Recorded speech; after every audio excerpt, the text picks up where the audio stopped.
Good evening, everyone. Welcome to the Bensalem Township Council meeting. Today's date is July 27th. We are doing a Zoom virtual public meeting this evening because of the COVID-19 virus, keeping everyone safe and keeping along with the CDC requirements of keeping at least 6 foot away from each other and all the other things being comparable to having this amount of people together having a meeting. The public comments or questions on both agenda and non-agenda items can be mailed to the Bensalem clerk, or in this case, at this time, they can be emailed to publiccomments@bensalempa.gov. We're going to start this evening with agenda item number 9, which is going to be the opening of the meeting with a moment of silent meditation or prayer, followed by the Pledge of Allegiance of the flag. And I would like all of us to keep in mind the burial today of Congressman John Lewis, a civil rights advocate. Please stand for the Pledge of Allegiance, a moment of silence.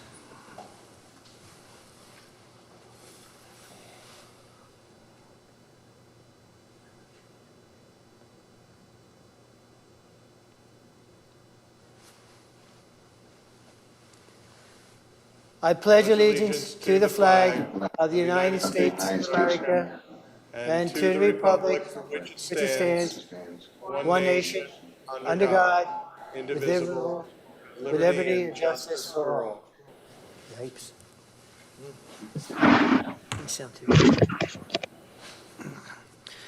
Okay, Mr. Pizzo, we have public comments on agenda items.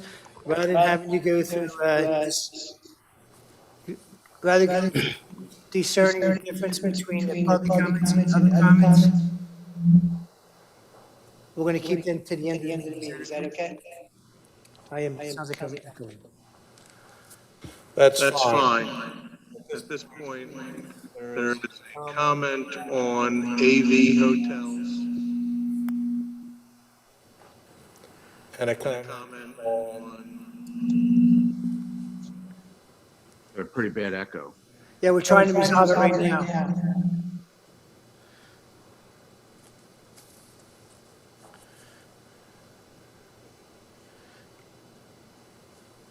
Testing. There we go. I think we found the problem.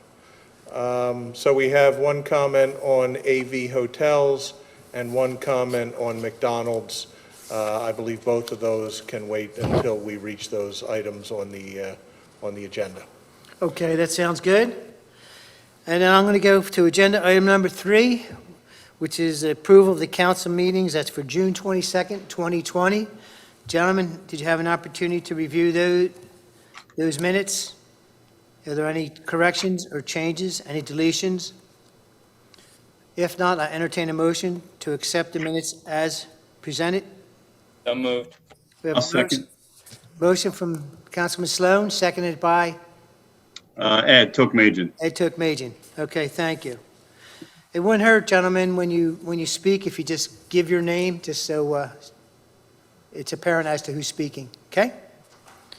Certainly. All right, we have a motion on the floor. We have a second. All those in favor signify with an aye. Aye. Aye. Any against? Any abstentions? Unanimous. So far, the meeting is going very smoothly. Before we go to agenda item number 4, excuse me, we did have an executive meeting with the mayor and council. Mr. Pizzo, our solicitor, was there, and I'd like you, Mr. Pizzo, to explain to the public what we were doing. Certainly. The council met in executive session this past Tuesday. That would have been Tuesday, July 21st, for approximately 90 minutes. Present for the executive session were the 5 members of the Township Council, the Mayor, and the Director of Public Safety. 2 topics were discussed. There was a discussion among and between the members of the Council and the Mayor and me regarding a potential acquisition of real estate by the Township. No official action was taken during the executive session in regard to that discussion, and no official action is required this evening as a result of that executive session. The other matter that was brought up during executive session was a presentation to the council by the Public Safety Director, Fred Herron. A question had come up prior to the executive session from Councilman Sloan in regard to a few issues involving the Township Police Department and the operations of the Township Police Department. As a result, Mayor DiGirolamo asked during the executive session that the council be briefed and provided a variety of information in regard to not only Councilman Sloan's questions, but other aspects of the operation of the police department relevant to things that are happening in the country in the last month to 6 weeks. Again, no official action was taken during the executive session in regard to that information, and I don't believe, at least at this juncture, any official action will be taken at this time as a result of that executive session. All right, thank you, Mr. Pizzo. I forgot to mention that Director Herron was there at our meeting, and he was an intricate part of the meeting, actually, with the questions being answered and asked from all the councilmen. And Mr. Pizzo just kind of just briefly went through the meeting itself. And so I'm going to ask our director, since you're here, he was here to answer any questions, but since you're here and that was brought up, do you have a presentation or anything you would like to say relative to the meeting that we had? A lot of the questions were answered. Some you said you would get back to us, and maybe now be an opportunity to go through everything that was presented at that meeting. Mr. President, thank you very much.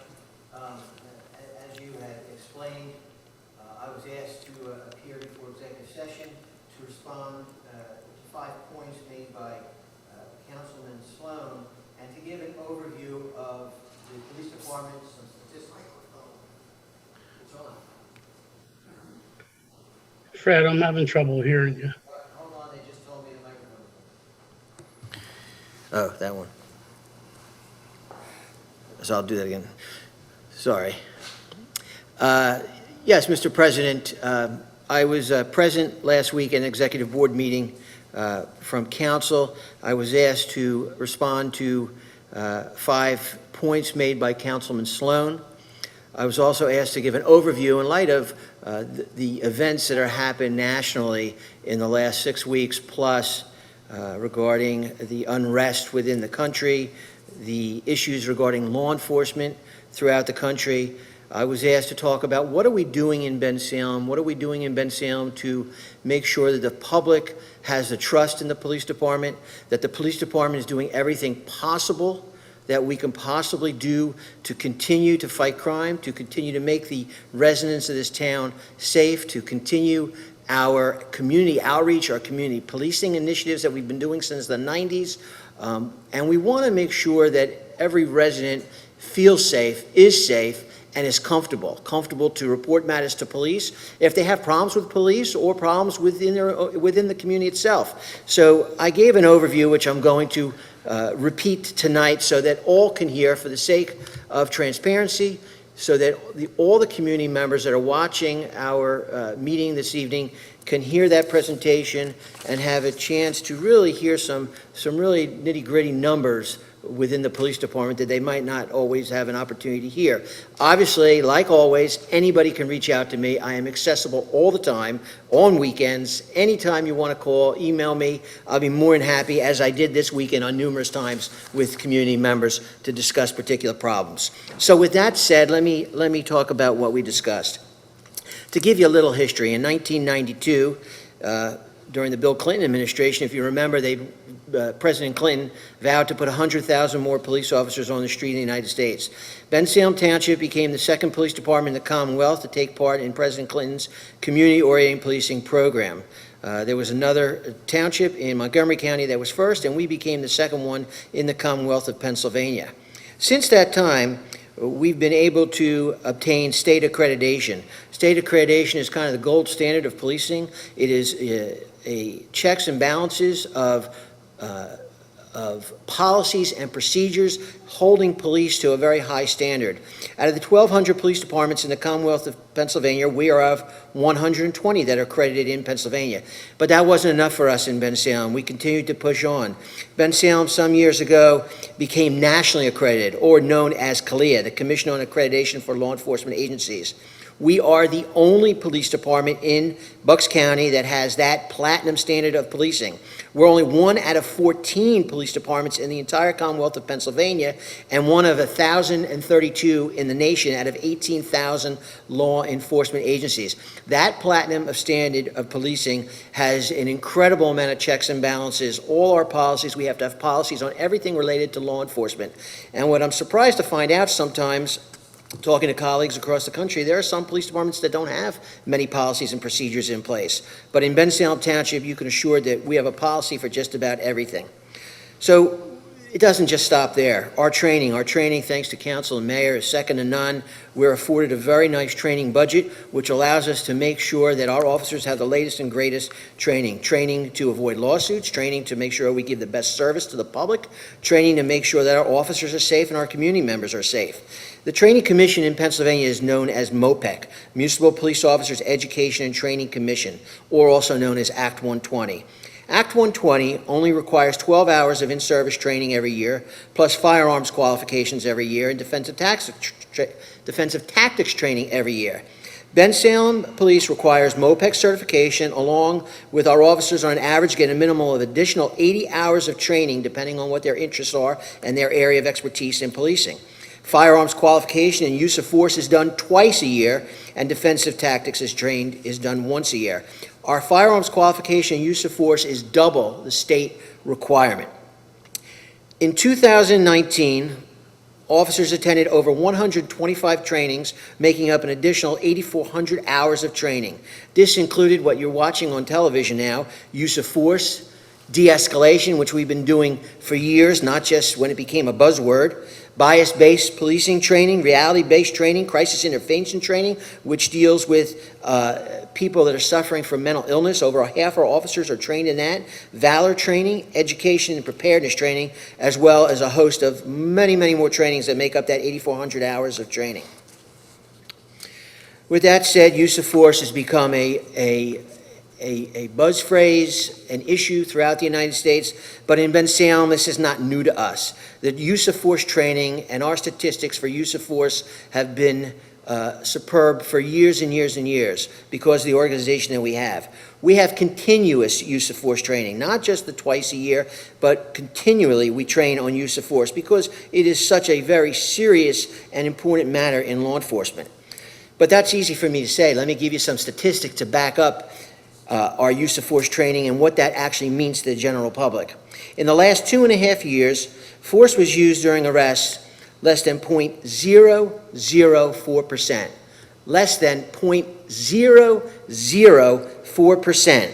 That breaks down to out of 7,223 arrests and over 150,000 citizen contacts, we used force 29 times. Of those 29 applications of force, 23 involved white suspects, 6 involved African American suspects. 79% of our force applications that involved white suspects, of the 29 applications of force, over half of those were taser, was because we used a taser on an individual. No deadly force was used in Bensalem Township. And only 2 uses of force we found outside of policy, minor policy violations that were corrected. We don't want to talk about force. That's not what we're all about. Arrests and force, that's not what's important to us. What's important to us is our involvement in our community. The community policing model that we've been doing since Frank Friel was Director of Public Safety, and then Steve Moran, and then myself.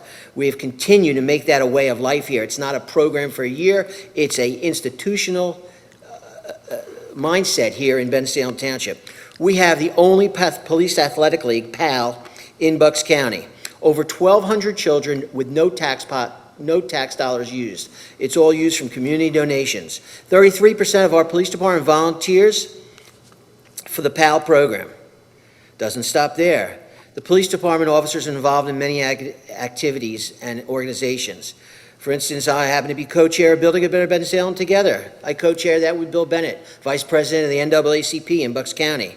The department is involved in the Diversity Week, having weekly communication with people like Toby Kahn, the chair of the Diversity Committee, who constantly is working to bring diverse programs, deal with issues in our community, any aspect of diversity, you're going to find B3T at the forefront of that. We have the Police Explorers, we have the Citizens Police Academy, numerous open houses. Anytime somebody wants a presentation, we'll go to a block and do it. We'll go to a house and do it. We'll go to any location and do it. We'll go to a business and do it.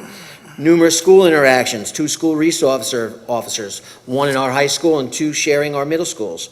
We were the first police department in Bucks County pre-COVID. Things have changed a little during COVID, but we were the first police department in Bucks County to bring the Walking While Black Love is the Answer program to our municipality, where law enforcement officers, and I believe that day we had about 20 Bensalem officers and other officers from other police departments in the county get involved with this, along spearheaded by our district attorney, Matthew Weintraub, and our good partner, Parks Casino, Ron Davis, to have people of the community and police officers watch this movie. That was tough to watch. It was tough to watch, but we watched this movie, and then we met in groups with community members to talk about what it's like for each other on both sides of the scale, to talk about putting each other in each other's shoes, and that is going to continue. Bensalem was able to obtain the funding for the entire county for that project. It doesn't stop there. What else helps us with the checks and balances and making sure that our officers have the best knowledge and equipment out there is the use of software and equipment. This also helps us be transparent. The Guardian software, which tracks officers' discipline and officers that have issues with training that need to get retrained in certain areas. Power DMS, which holds all our policies and procedures, which officers have to log into, and that is tracked by the computer so we know who's reading what, so we make sure officers are up to date on all our policies and procedures. We have cameras everywhere, body-worn cameras, cameras in our cars. We were the first police department in Bucks County to put in-car cameras in our patrol cars. Cameras in our interview rooms, cameras, video evidence storage system. So everything is electronic, everything is technical, cameras everywhere. Everything we do is captured on some sort of video somewhere while the police are having contact.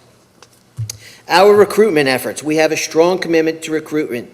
We use an application called Police One, meaning you can apply anywhere in the United States, because we want to make sure that we can get the best possible candidates and candidates from all backgrounds in our community. And I'll talk about how that paid off and the statistics to back that up. We have 2 members from the NAACP that sit on our police hiring board and 2 other minority members in our community that are part of the interview process. They pick the next group of officers for Bensalem Township. I can tell you 100% certainty that it doesn't happen anywhere in Bucks County. I am about 95% certain it doesn't happen anywhere else in the Commonwealth of Pennsylvania. That's an amazing, amazing program that we've been having here for years. Again, this isn't something that we started 6 weeks ago when things started to get rough for law enforcement and community members across the nation. That's not the problems we're faced here in Bensalem. Our officers speak at various functions. Our recruitment efforts had led us now to 9% of our department is of minority persuasion. We have increased that from 4 to 9. We just, out of the last hiring, we had hired 10 officers, 4 African Americans, 1 Hispanic, and 5 Caucasian. And what that breaks down to is, out of the applicants that we had, 24 were African American, we hired 4, 27 were Latino, we hired 1, and 211 were Caucasian, and we hired 5. So this is some really, really good numbers of bringing a diverse background to our police department, and we're not done. We have plenty of work to do yet.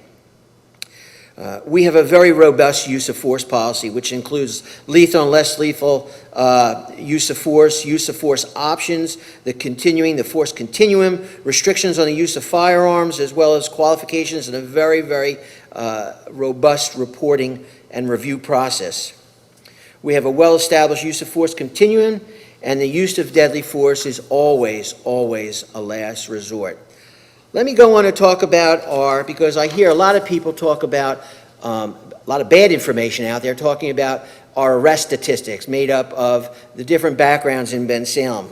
So we'd have to do, because of accreditation, because of CLIA, we do a bias-based policing report every year. In the 2019 report, total arrests by race in Bensalem Township was 67.6% Caucasian, 22.5% African American, 10.3% Hispanic, and 2.2% Asian. Now, some people are going to say, well, 22.5% black, that's African American, that's very high because our population from 2002 census was 7.3%. That's true, but of that 22.5%, 4.3% were 19020 residents. So they were Bensalem residents. So we are not locking up. We are not arresting a high proportion of Bensalem residents that are African American. The statistics just prove otherwise. What you need to keep in mind too, 70 to 80%, I think it's 80% of the folks that we arrest are from outside of Bensalem Township. Out of that 80% or 70%, it's about 48% are Philadelphia addresses. So that's where these numbers come into play. You got to remember, our location is a great thing, but it also, because we border a city of Philadelphia, which is a total disaster right now with what's going on, you know, those numbers are going to are only going to increase as time goes on because of the problems in Philadelphia. I can tell you just today, I get updates every day, and people we arrested are all on warrants out of the city of Philadelphia that are being cut loose out of the prison system and are coming in here in the Bensalem Township. That's not something we want, and we strive to try to combat that particular problem. Use of force. There's something called 8 Can't Wait, and it's very popular now on, you see that on social media, on television, 8 things that they want law enforcement officers, law enforcement departments to do. Well, we're on board with 8 Can't Wait. We've been doing that. In 2 areas, it's not the exact policy, but we're as close as we can get right now, and that is the unlawful use of chokeholds. Chokeholds are only allowed here in Bensalem as a deadly force situation. We have a de-escalation policy. We require warnings before using deadly force. We exhaust all other means before deadly force. We have a policy of duty to intervene, where an officer has that duty to intervene if he sees another officer doing something wrong or using excessive force. Shooting at moving vehicles, requiring the use of force continuing, we do that, and comprehensive reporting. We do that 100%. So let me talk now a little bit about the executive meeting that we had the other day, where I was asked to address the 5 points made by Councilman Sloan, which you asked me to go through today, Council President Kisselback, and I will go through the 5 points. The first point was the advisory board, the diversity advisory board. Well, we have the vice president of the NAACP on our hiring board. I co-chair Building a Better Bensalem together with the vice president of the NAACP. We have numerous members from every diverse group: Muslim, Catholic, Jewish, Buddhist, Hindu, sitting on those boards. This is a very diverse community, and we utilize that board to look at all kinds of programs. We're actually in our process right now. Some weeks ago, we began a bylaws change and a mission statement change for B3T and Diversity Committee, happening long before I was asked to come to this meeting. So that group is a group that is in play now. They are willing. We want more members. B3T wants more members. If you want to get involved, you can email Bill Bennett, or you can email me here at the Township Building, and we'd love to get you involved. So we have that already in play. Point number 2 was a question on where do people go if, the question 2 was we should take a stand regarding what happened to George Floyd. Well, I did that. I did that on a video. I made a video here with the mayor wanted me to go out and give some statistics and talk about it, and I made a video denouncing Derek Chauvin, what he did, and he broke his oath that day. George Floyd it was unbelievable, the homicide committed against George Floyd. I'm not sure what more law enforcement can say. There's not a law enforcement officer that I have spoken to. I'm on many national committees that I have not heard one person said, well, let's wait for all the reports. We saw what the world saw, and it was wrong, it was hideous, it was disgusting. And there was no excuse for that. And what happened in 9 minutes set law enforcement back 40 years. And we can't let that happen here in Bensalem, because that's not who we are. We don't have those issues here in Bensalem. We don't have officers that act in that manner because of the things I've talked about and I'm going to continue to talk about for the next few minutes. The third issue was there should be a place for citizens to go and report misdoings of police, or if they feel uncomfortable about police, or they feel uncomfortable, they feel they are being racially attacked or harassed, or whatever it is. And we've dealt with that in Bensalem. We deal with every call aspect. In Bensalem Township, there's a form at both entrances to the police department. You can go online, you can make it anonymously, you can come into the police station, you can ask for a supervisor, you can email me. I also see things on Facebook, and I constantly will put my email address out there. Please, I don't want to debate on Facebook. I won't debate on Facebook. But you can certainly email me privately. I will be more than happy to talk about it. There is over half a dozen, if not a dozen. The mayor's office. The mayor gets issues and complaints, and he handles them. Any council member, any 5 council member, you can make a complaint to here. And if you're not happy with that, you can make a complaint to our district attorney, Matt Weintraub. And if you're not happy with that, you can make a complaint to Josh Shapiro, the Attorney General for the Commonwealth of Pennsylvania. So there's 10 plus ways if you want to make a complaint. I'm not sure what other way I can put out there. If you're unhappy with something, or you feel you've been treated wrongly, please feel free to let me know. Let any one of the 12 people, 10 people I just mentioned know, and we will get into it. Statistics, we need to be more open with our statistics. You can go, we have to report every month to the FBI Unified Crime Reporting. We report all our crime statistics. So we do report our statistics. If there's something you want to know, I've opened my door and had organizations. The president of the NAACP was here last week working on a project with me. Anytime someone wants to know something, they only have to ask. Email, phone call, hard letter, whatever you want to do. We are open. We work for you, and we are open. 5th was a investigative task force. We take input from everybody, an investigative task force to look at ways of doing things, to investigate police, to look at different things. We take input from everybody. I don't know how many committees I sit on in Bensalem Township alone, as well as many of the officers. The mayor has an open door policy. If you have a way of doing something better, or you want some information, or you're drilling down on something specific, just come and ask. I will let you review video. If it's involving you, you can review the video of that incident, but I can't let videos out to just anybody. People have rights. Unfortunately, it's not a two-way street. For me, I have to hold the law. I have to make sure that people's rights aren't being violated, and that means other people looking at your videos, other people looking at records that affect you, personal data that shouldn't leave the police department. So that's something that has to stay within the police department. But if you have an issue, as I have done countless times again, please feel free to let us know, and we'll be more than happy to work with you on that. We have partnerships with other school districts and other organizations. Talk about, police issues and misconduct. In the last 3 years, 2 out of the last 3 years, complaints against police, and they're minimal, but over half of them came from internally. Did you hear what I said? Half of the complaints against Bensalem police, and they're minimal numbers, over 2 years, it's less than 30, I think it's less than 25, came from internally. Police making a statement about police. Now you're not going to find that on CNN or any other, or Fox or any other news channel out there, but you are going to find that happening in Bensalem Township. That's the kind of relationships we have, that the officers want to make sure that, if there's any problems, it gets reported.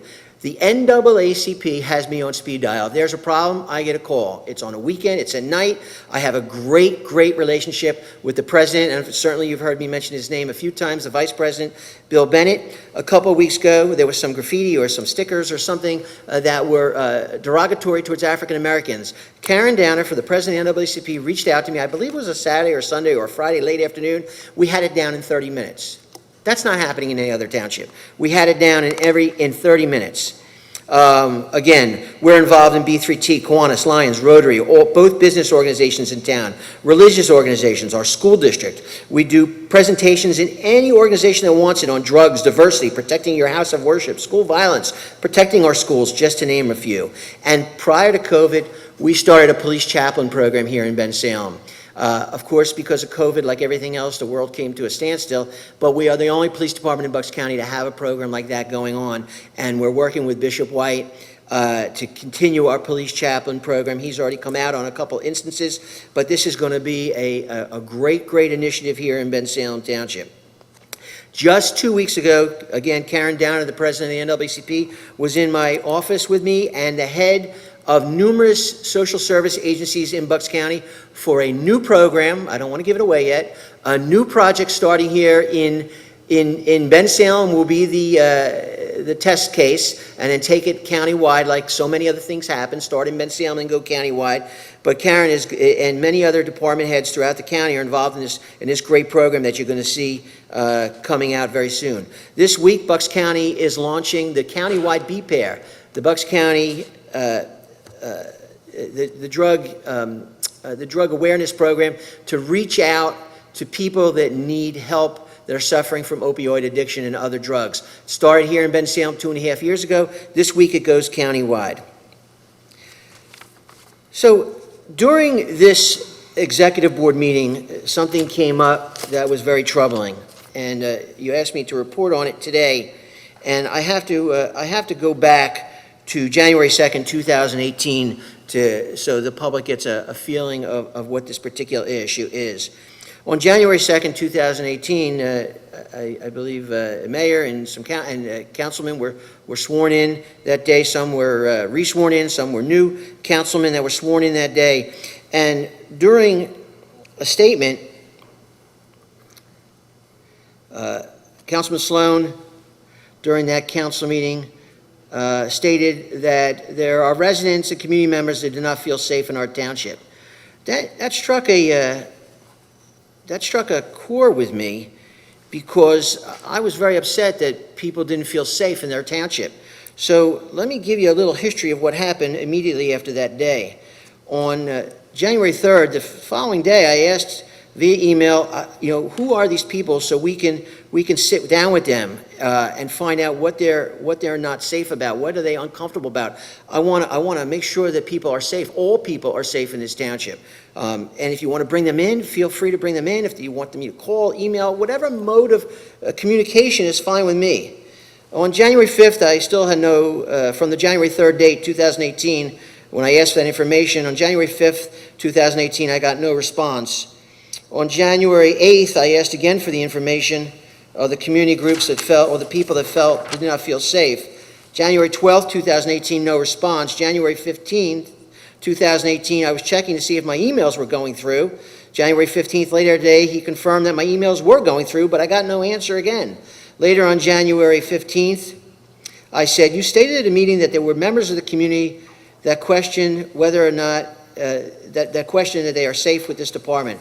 And I understand now that this is not the case. I advise you that I need to address the issue immediately with those community members who feel their safety is an issue and don't have confidence with the Bensalem Township Police Department. I am trying to resolve this issue. If this is not the case, I will drop the subject immediately. My job is to ensure that everyone in the community that we are here to serve and protect feels safe. Thank you for responding. I look forward to hear from you in this matter so that this can be resolved.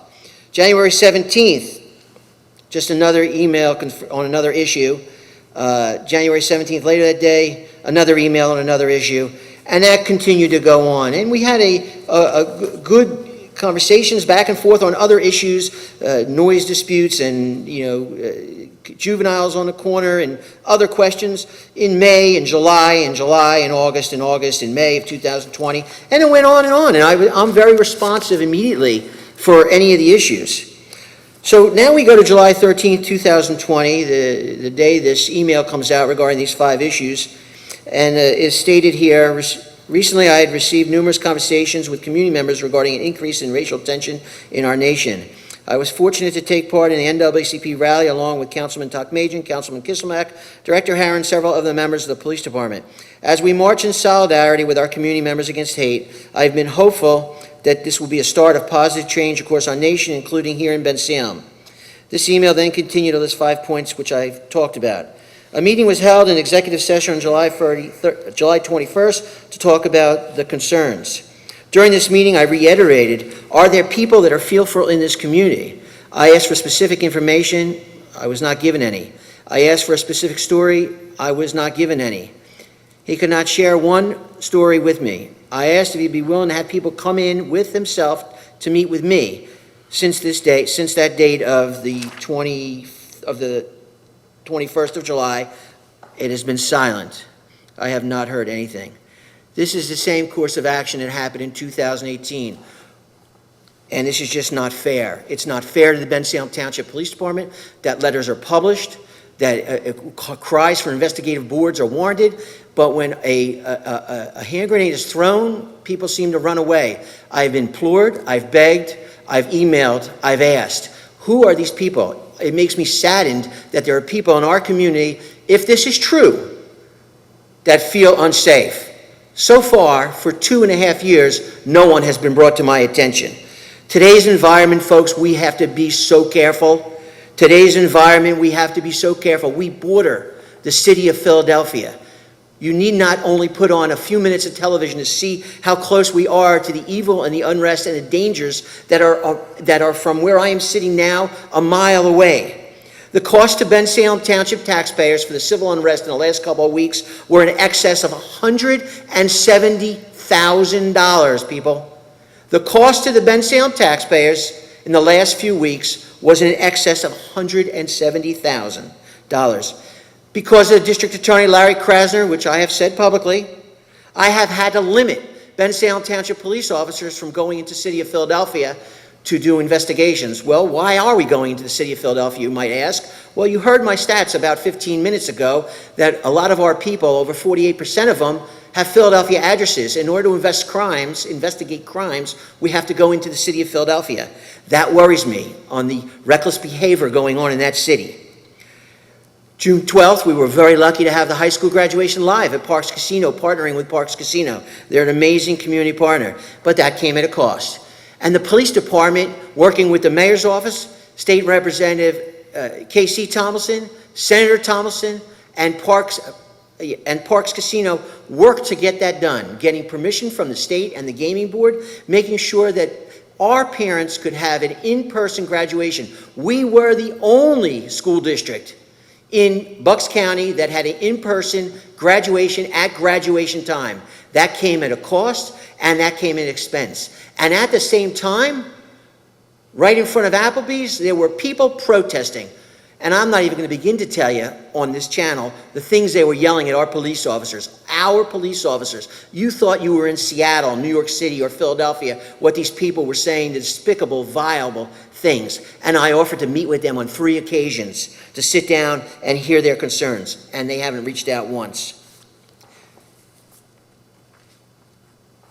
Seattle Police Chief Carmen Best is under a lot of fire right now trying to control this civil unrest in Seattle.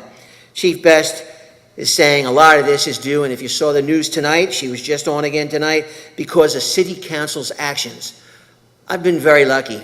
I've been here 33 years. We've been very lucky. We've had a council that support, for most part, the police department, most of council has support, hasn't questioned, hasn't wanted for investigative boards, demanding this, demanding that, trying to put themselves into the police department. One of the people asked me, why does things work here? Because our elected officials don't get involved with the police department, unlike what's happening in Seattle, where they're taking the ability of the police to police.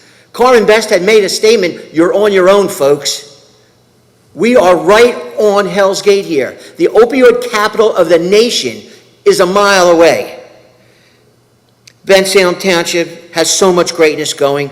Please do not, I implore you, do not play politics with the police department. It is dangerous. People will get hurt, crime will increase, and the quality of life will go down.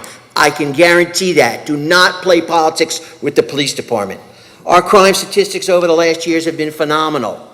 42% decrease in 2015 in burglaries. That continued in 2016 for a 65% decrease. In 2018, a 26% decrease in burglaries. Robberies decreased 51%, and then 2 years later, another 14%. Thefts decreasing 46% in 2016 and 16% in 2018. Total Part 1 crimes, if you go on the FBI site, you'll understand what I mean, is a total decrease of 16%. Our officers are clearing crimes. 57% increase in the clearance of violent crimes, where the national average is 45%. Property crimes, we're clearing 37% increase, where the national average is 17%. Burglaries, a 17% increase, where the national average is 13%. Robberies, a 43% increase, where the national average is 29%. We are the best by far around. Our police, fire, and EMS work together every day. We are the first on so many initiatives, making international news. We work with community organizations and initiatives. We are the model for law enforcement. I have known two homes in my life, New York City and Bensalem Township. And you see what's going on in New York City. We're not going to let that happen here. Thank you, Mr. President. Thank you, Director Harron. President Kisselback, may I speak, please? Well, let me finish the comment. I would say, and I absolutely can speak, absolutely, but I just want to thank, you were jumping out of your seat there. I'd like to just thank Director Harron for all the comments you made, all the investigation you did to bring that forward so we know what's happening in Bensalem. And at that point, I'm going to ask that any of the councilmen would like to speak. And as the councilmen speak, I would ask that our other council people would let us speak independently and not interrupt the individual who has the floor at that time. And so I will give the floor to Jesse Sloan, Councilman Sloan, and you have as much time as you'd like to respond uninterrupted. Thank you very much. I appreciate that. Director Harron, I want to thank you for providing all that information to the public. That was kind of exactly the point of my initial email to everybody, and that email had gone out to all of my colleagues on council, went out to you, Director, and it went out to the mayor. And the intent is to start a dialogue of what we can do to make sure that all of our minority communities feel safe in Bensalem. That is 100% the intent. Nothing at all in there says anything negative about the police department. I fully support Bensalem's police department. I think we're doing a great job. I really do. I think that there's a lot of positive things, and I mentioned a lot of positives. I know you have reiterated a whole bunch of other positives, including the accreditation, our partnership with the NAACP, our police athletic league. The list goes on, and I don't have to tell you that. You recognize that, and hopefully anyone watching the meeting recognizes that as well. As far as specifics as who may not feel safe, I think there are a lot of minorities that don't feel safe. And if you think that I'm wrong, then why were there so many people at that NAACP rally where we walked side by side for part of that? And I thought it was a great showing of the Bensalem Police Department to show their solidarity. The only thing that I'm trying to maybe push a little harder is we're doing all these great things. Is there anything else we can be doing? And so I gave off some ideas. You provide a lot of information that says, hey, a lot of this we're already doing. These are great ideas. Here's all the positives. We're doing them. And, part of that effort was to say, great, now let's get that information out to the public. I've done that through my social media platforms. You have now done that at the council meeting, and I want to thank you. There definitely are a couple gaps in some of the things that I requested. And we can address those and see if we can get some more information out to the public. But the main point was to start a dialogue and see if we, as leaders of the township, can work together to figure out what can we do to improve life here in Bensalem even more. I know that in the past we've been rated one of the 50 best places to live. What more can we do to get back on that list? The idea of this task force was just something that I pulled from my Navy training of how do we take an introspective look and see, assess our strengths, determine if there's any weaknesses, and kind of shore them up more. I'm not saying that we're doing anything wrong. I definitely don't want to bash the police department. That is not my intent at all. I support Bensalem's police department. I think we definitely have one of the greatest in the Commonwealth. It's really just to get a diverse group of community members together because I really think that we're somewhat limited in our perspectives. I think that there's always room for improvement, whether we want to admit it or not. And maybe we don't, which is why I think getting community members involved and not necessarily opening up the books on, things that are not, available for public consumption, but just to see, maybe just put more ideas on the table. So far, I've put, 5 ideas on the table. Hopefully, it's only the start. I encourage everyone else to put some ideas on the table of what we can do just to improve relations here in Bensalem. how can we make life better for all of our residents?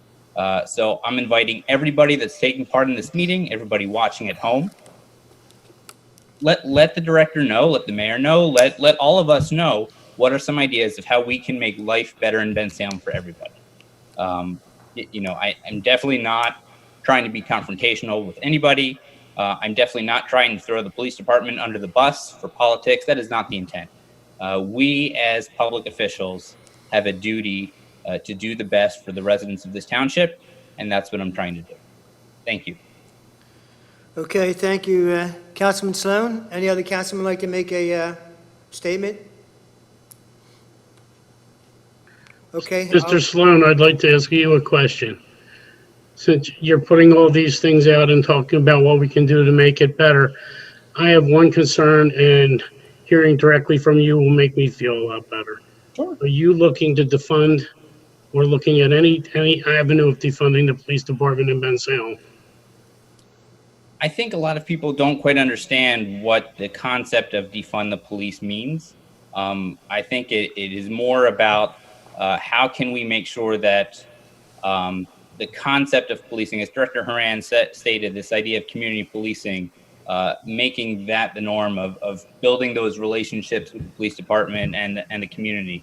I think that we're on the right track of doing that. I don't see why we would change that. The training, the accreditation, all those things kind of help to reinforce all of that. I don't see why we would change that. I know that I've read in the news where there are municipalities all over the country that are changing the way that they do the budget to provide more funds and more resources towards mental health services. I think maybe that's something that we could look at as a township. I don't know about, where that money comes from. I think that's a conversation that we can all have together and collaborate on that. Mental health comes from the county. The county does a lot with the mental health, and I know about that firsthand because of my daughter and my stepson and what's provided by the county. The question I asked you was a real easy question. It was a yes or no question. I understand you're beating around the bush with everything you're saying. Are you looking to lessen the money, defund the police so they can't protect our township in the way they've been protecting our township forever? No. It's a yes or no. It's really, thank you. Mr. Tokmasian, I'll ask you the same question. Are you looking to defund the police in any way? No. Thank you, sir. I appreciate it. Thanks, Mr. President. Mr. Kisbach, President Kisbach, I would like to also add too as well. Yeah, sure, certainly. You have the floor, Councilman Tokmasian. Thank you. Real quick, first I want to thank the men and women of our police department. I agree. We have a great police department here in this township. I believe all police departments in this country have been challenged to a call of action to promote diversity and increase transparency and what we as leaders can do to improve every level of our township government. And that's a particular reason why we had suggested, so I don't want to say improvements, but things and ideas that maybe we could look to create here in the township. And thus, some of the examples is creating a diversity board, and not necessarily a branch off of B3T, but a diversity board as an actual advisory board that we would vote on come the beginning of every year. Expand some of our already existing programs, expand, augment some of those programs, and then build on the idea of transparency. Jesse and I don't have all the answers, and that's why we approached you in such a way that this is not political. Race tension, race issues should not be politicized whatsoever, and we also look to you for suggestions and ideas as we move forward with this township. Any other councilmen? Yeah, I'd like to say something for a second, Mr. Kisbach. Is that okay? Joe Knowles. Councilman Knowles, you're on. You have the floor. Yeah, I would hope that the march that was very successful, from what I hear, a lot of people in the community showed up to support, our community and to celebrate our community and to voice their support for, for prayer in a time of healing and and for the death of George Floyd. But I don't think they were there because they were scared of our police department or they have concerns about our police department. I don't think it was an anti-Bensalem police gathering. That said, Mr. Kisselback represented the mayor. I was not actually invited to the march. I had to work by the time I found out about it through Facebook the day of the march. So unfortunately, I was unable to attend. I did attend other things over the years at in Lincolnia at the church and also the NAACP dinner. But four of the 5 points during our executive session, Mr. Sloan and Mr. Takmajian said were already going on in Bensalem. Now you can say that you disagree that it should be an official board, but when you were talking about that board in your initial email, the word investigative board was used. Okay, now that's been washed away somehow. So I got the impression that it was an investigative board that, would go after people or different situations. The email, the March happened on March 3rd. Mr. Sloan gathered his thoughts about that, I guess, apparently along with Mr. Takmajian, sent an email on the 13th of July to our fellow colleagues on council. And by the 20th of July, 7 days later, even though it was, a good 10 days after the march that Mr. Sloan and Mr. Takmajian put the email together, it was announced that we were having an executive session in reference to the police. So, and on the 21st, we had an executive session in reference to the police. A lot of what Fred talked about tonight, and also some other confidential things were discussed. And we spent a good hour and a half discussing these matters. Now, in the paper, it said that Mr. Sloan stated in the paper, even though it's not a political point, that it was deafening, the response from his fellow colleagues. Now, apparently he went on Facebook and apologized to Mr. Takmajian, but I don't think it was deafening when within a week, we called an executive session and then spent an hour discussing your concerns point by point, which 4 of the 5 are already current. And we weren't interested in setting up a separate investigative board that our council or future councils could decide, whoever had the majority could decide who they were going to investigate and why. So that's my point. Bensalem's had a history since 1992 of community policing. We have proud tradition of a very multiracial, multicultural community. And our district attorney called us the Bensalem Police Department a model for Bucks County. Certainly a model on the heroin approach that we're taking that's not going away, our drug problem in our community. And it's through our funding of the police that allows the training that was talked about tonight that allows them to do their job. So that's all I have to say. Thank you. Thank you, Councilman Knowles. I'm just going to add just a few comments, but I'm going to save my comments in reserve to the end of the meeting. And the thing that I would like to bring it forward is that everyone is interested in improving Bensalem Township. I've been doing it for 25 years on council. The mayor's been doing it for more than that. And all of our councilmen has been being as long as you've been on council, that's always been your goal, to improve Bensalem Township. But to put something out just for the sake of doing something to make you feel good about yourself when it's already being done, to me, it just doesn't make sense. I think Fred covered it very well in terms of everything that could possibly be pursued is already being pursued. We have the Building a Better Bensalem together.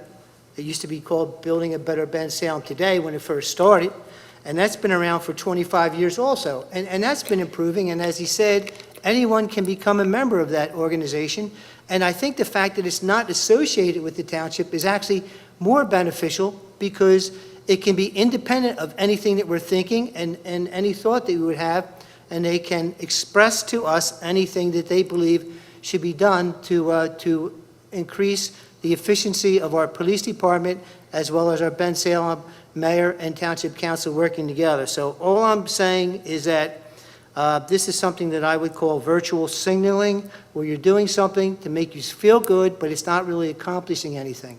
That would be my comment, but I'll make further comment as the meeting goes on later on this evening. Mr. Kisselbeck, the only reason that nothing is being We done. all had our opportunity, is- Jesse. We're going to have your opportunity when you come back and you have your comments later on, okay? Let's keep the meeting moving, okay? Do you agree with that? Go for it. All right, thank you. All right, moving right along, let's go on to the agenda. If I can find my agenda through all this stuff here. I don't know what the heck it is. Okay, thank you. Agenda item number 4. Agenda item number 4, which is consideration of a minor subdivision. This is for the AV Hotels, 1329 Bristol Pike. This is a mixed use. This is a PCD, Planned Commercial and Park District, tax map parcel is 2-30-108. Mr. Pizer, do we have someone representing We do. this organization? Attorney Richard DeMarco, who you may recall from last month's meeting, is with us. Mr. DeMarco, do you have anyone else who I should admit into the meeting at this time?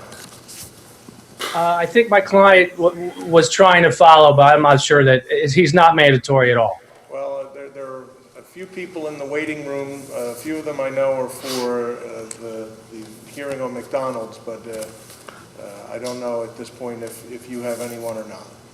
No. Okay. I will remind council that this matter was on last month's agenda.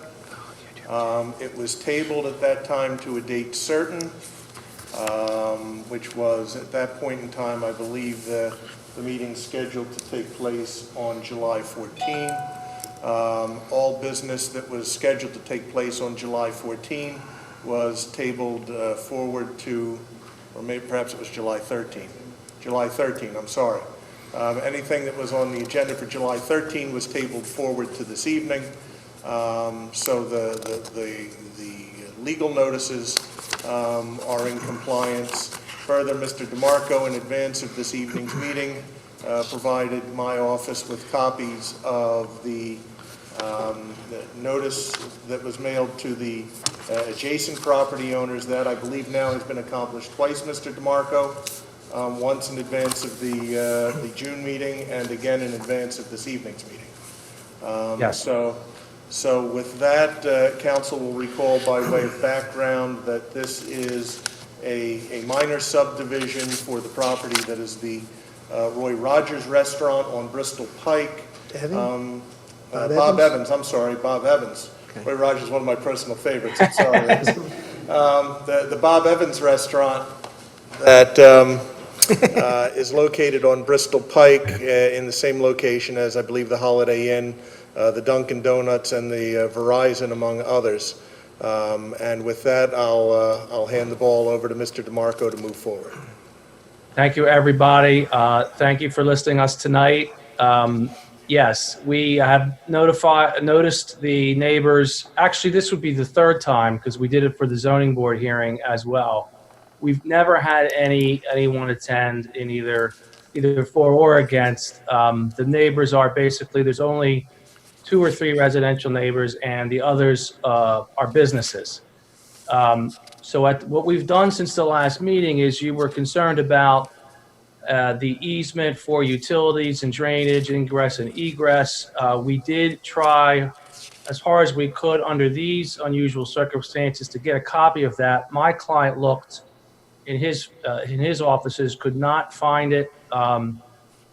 Your employees have looked as well. We couldn't find it. However, we do agree that it exists. We do see it. What I did is today I forwarded to everyone involved the copy of the deed. The deed actually references an easement for ingress, egress, drainage, and utilities within the legal description, which means that it's in the chain of title and it runs with the land. We have committed both the buyer in a letter that I also sent to Ms. McBreen and to Joe. The buyer wrote a letter saying that he will ensure that the easement language will remain in the new deeds. My client has committed to that. And I'll also add that We have no problem, and this I hope you'll agree would be a good way to address this.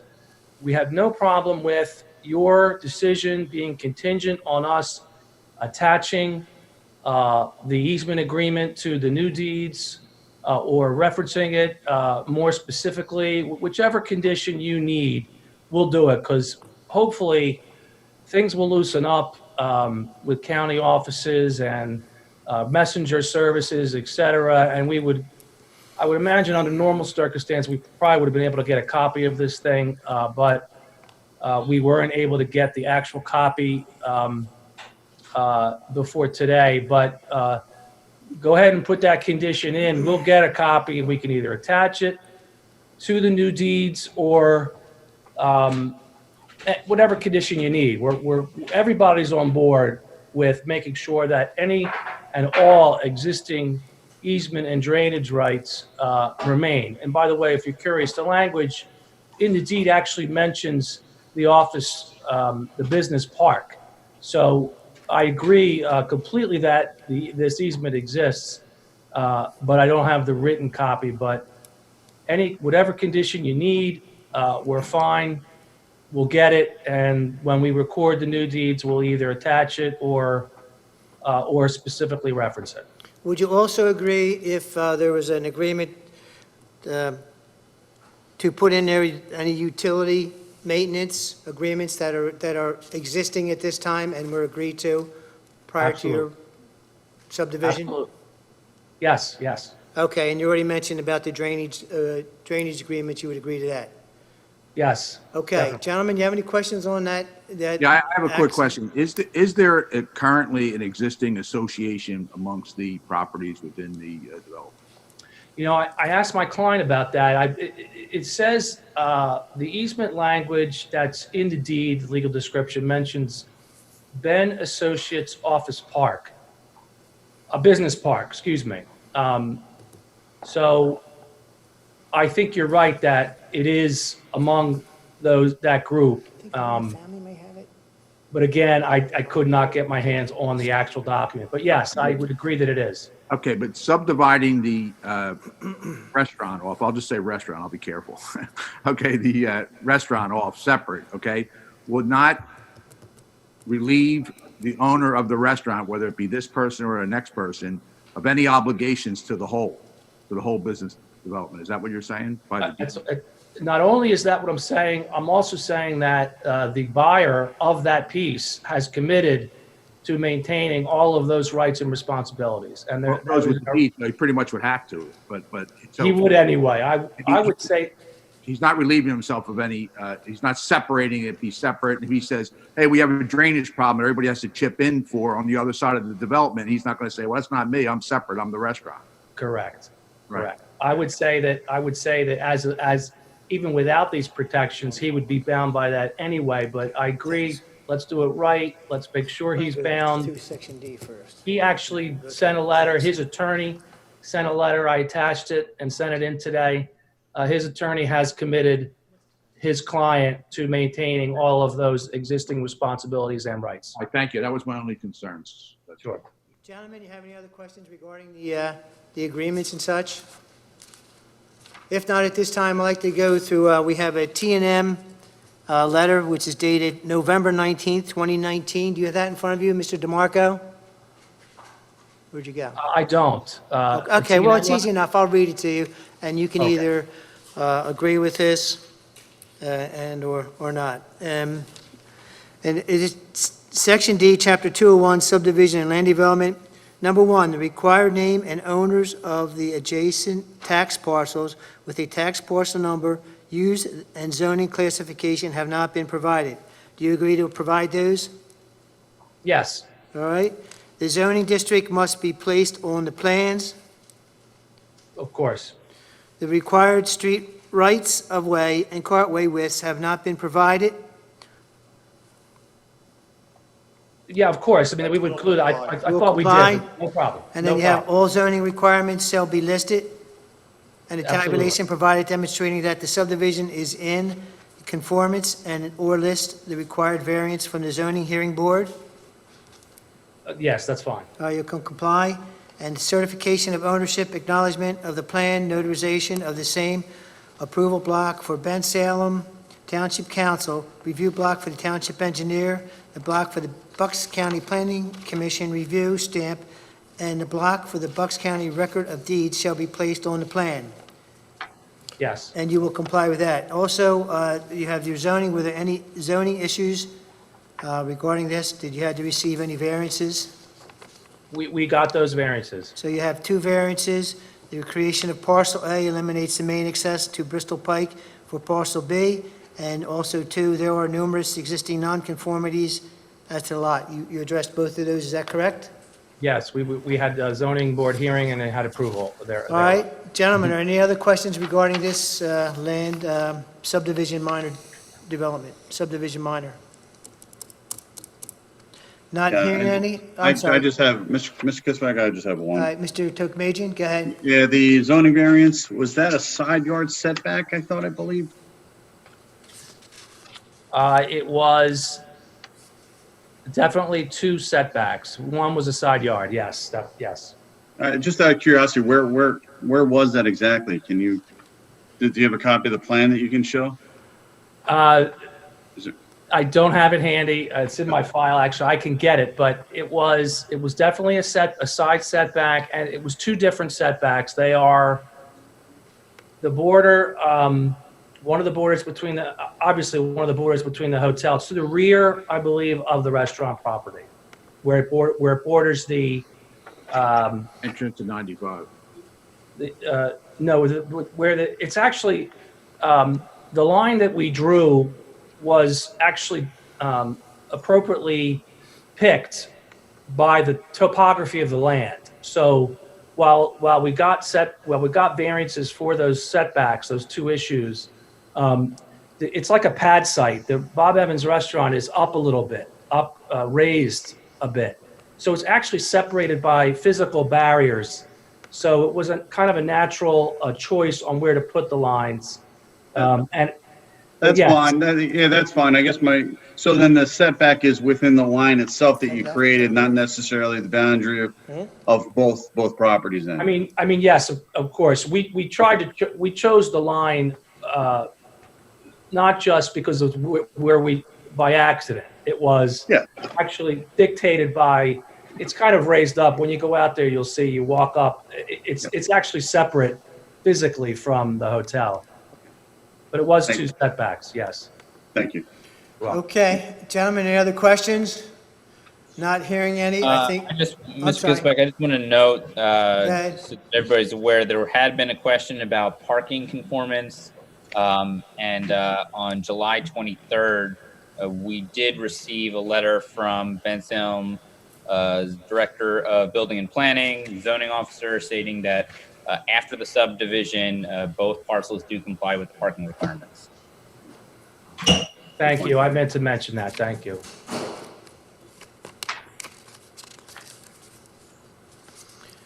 Any other comments, gentlemen? We have a resident had sent in I think one resident sent in a comment on this. Is that correct, Mr. Pizzo? That is correct. Do you get enough to give her name, address, and comment? Certainly. And just before that, in response to the earlier question regarding the variances granted on March 5th of 2020 were from section 464C2, which is the side yard, and from 464C3, which is the rear yard. So to the extent there was a question on that. We received a question from Nancy Rosenberg, who lives on Highland Avenue, regarding this application, asking that if the subdivision being presented by AV Hotels has anything to do with the rainwater runoff basin in back of Holy Family near Biddles and Highland, which is parallel to my home. The water basin has been an issue with our area for years. One is the lack of maintaining or cleaning out the basin from overgrown weeds and debris. Just last week, the area has been cleaned out. Now, this is, I'm sorry, so several weeks ago, the area had been cleaned out, and possibly something else might be happening currently. She then attached pictures of the area running parallel to Biddle's Lane and Highland Avenue, reflective of the work that she saw taking place. And I can pull up those photos if council would like. That's one of the photos. See if I can make it a little bit bigger. And then this is the other. That's the description of the photo is back of Holy Family. And then this photo is back of Holy Family and Highland. So perhaps Mr. Benner or Mr. Neron can, if council's interested, tell us what we see in those two photographs. Yeah, I'll provide a little background, and then Quentin, if you want to jump in, you can too. Essentially, the work that was being done out there was actually in conjunction with the Ben 21 office building addition that was being done down there. I think as people stated earlier, the businesses down in that particular park drain to that basin that are down there. Part of the condition of that plan approval was to clean a swale, which was being done, and as a result of that swale being cleaned, the request of Quentin, the basin then was subsequently cleaned out also of sediment, the weeds were removed. So those improvements were really done as a response to a requirement for the Ben 21 office addition. Quentin, do you have anything to add to that? No, just that it's been a long time ago is when it was actually approved as a condition as part of the land development. I don't know the exact date, but the contractor that's doing the work at Bensalem 21 currently is actually doing that work. All right. And that ultimately was the final thrust of Ms. Rosenberg's comment was, is it a coincidence that this basin is being addressed at the same time this application is coming in, or is one directly related to the other? No, the answer to that is, it really is yes. It's a coincidence because we were focused on those improvements as a result of the Ben 21 land development project that was going on. Okay, Mr. Pires, is that it for comments? That's it for comments in regard to this application. Mr. Kisselback, I just want to add too that our previous discussion was that this does not alleviate the owner of the restaurant from any obligation from the total repair of the development, because it's going to be in his deed. So there's future cleanings or future work that has to be done to that detention basin that all the members of that development are going to be responsible for getting that done. And I think you've made that abundantly clear. Thank you, Councilman. Thank you. And, okay, is there any other comments? If not, I'll entertain a motion. Yeah, Mr. Kisbeck, I'll put a motion up that we approve the minor subdivision application under tax parcel ID 02-030-108.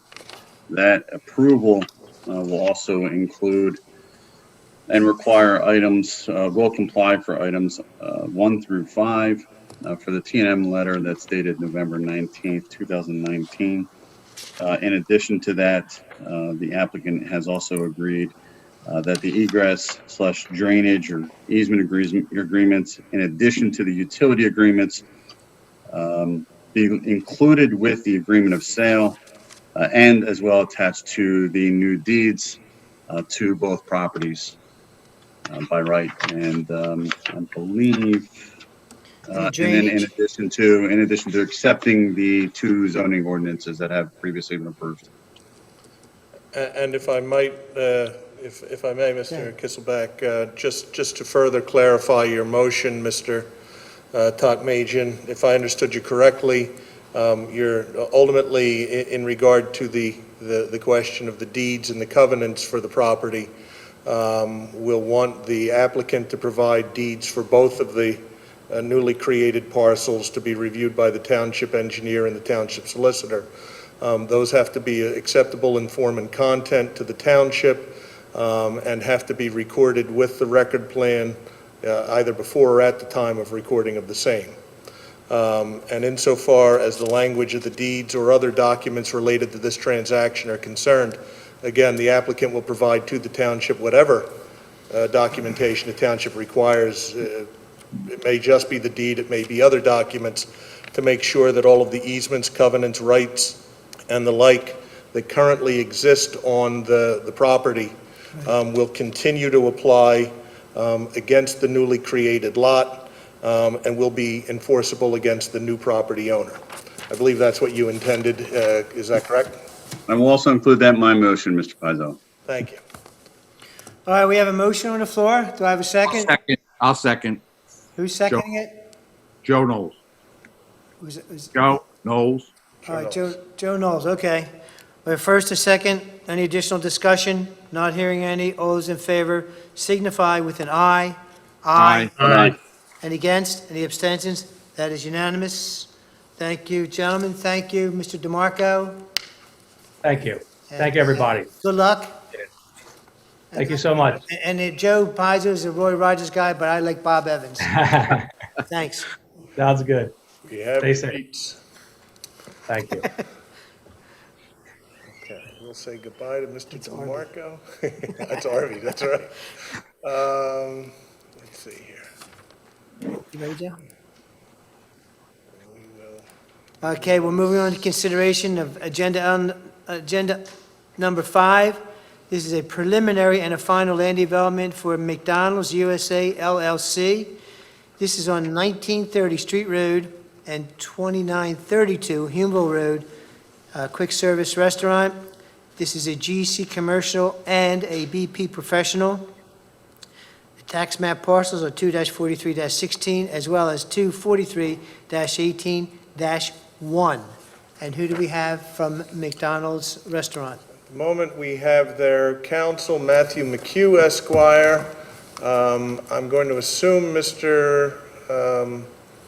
McHugh, and I know you provided me names earlier, but it'll just be easier if you tell me who I should let into the meeting from the waiting room. Sure, I have a number of folks. Mike Geithner from Bowler Engineering and Kirsten Calabro from Bowler are the site engineers. We also have Jonathan Bask from McDonald's Corporation and Kathy Kingston from the franchisee, who's the Director of Operations. Okay, all 4 of those individuals are joining us, so we'll give them a moment to do so. In the meantime, as a matter of housekeeping, the record should reflect that the notices to adjacent property owners for this project were provided to my office earlier today in advance of this evening's meeting by Mr. McHugh. They were reviewed and appear to be in order. All right, thank you. All right. Matthew. First Yes, of all, sir. give us a general overview of what you are doing. You may want to have your architect or your engineer talk to us about your demolishing the one building, raising it, and doing something else, creating two exit lanes, I guess it would be. Do you want to explain to us in more detail as what your intention is? Correct. I mean, I think everybody's very familiar with where we're talking about. This is the existing McDonald's at Street and Unionville Roads. There's an existing McDonald's there. It's been there forever. The proposal is to demolish the existing building and to construct a new approximately 4,800 square foot McDonald's restaurant with 2 drive-through lanes instead of 1. Obviously, this is being done for a number of reasons, mostly to modernize and come into conformance with McDonald's branding. I think you've seen those throughout the area, the new style McDonald's, and also because of the way that this is being done as a demolition of an existing building and rebuild, it's triggered or considered a new application for development. So a number of variances were triggered relating to the site. We went to the zoning hearing board and received approval for all of those. Most of those or all of those related to keeping existing conditions exactly the same or actually improving things, such as the impervious surface coverage, while technically a variance is something that is less than what is currently on the site. the front yard setback, the location of the building from street road, still a variance, but is an improved condition from what is out there currently. The other signage or other variances all related to the digital menu boards that associated with the drive-through and technical in nature. I have Mike Geithner with me this evening, and Mike can go through some of the site improvements in a little more detail and certainly answer any questions that the council may have. Mike? Yes, I'll be brief. The existing building today with a basement is approximately 5,600 square feet in area. The new building will be approximately 5,300 square feet in area, so a smaller one-floor building. The building is moved further away from Street Road in order to provide a much-needed front wrap lane, so you have access to all four sides of the building, which, as you know, today does not exist. The access points on Street Road will remain. They will be improved as necessary by DOT. A street sidewalk connection will be provided. That does not exist today, so ADA accessibility will be improved on site.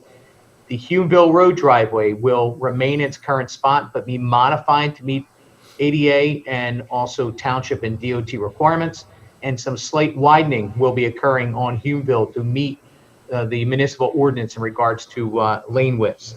Overall impervious coverage should be reduced by about 3,000 square feet, so we're improving the condition on site in regards to stormwater.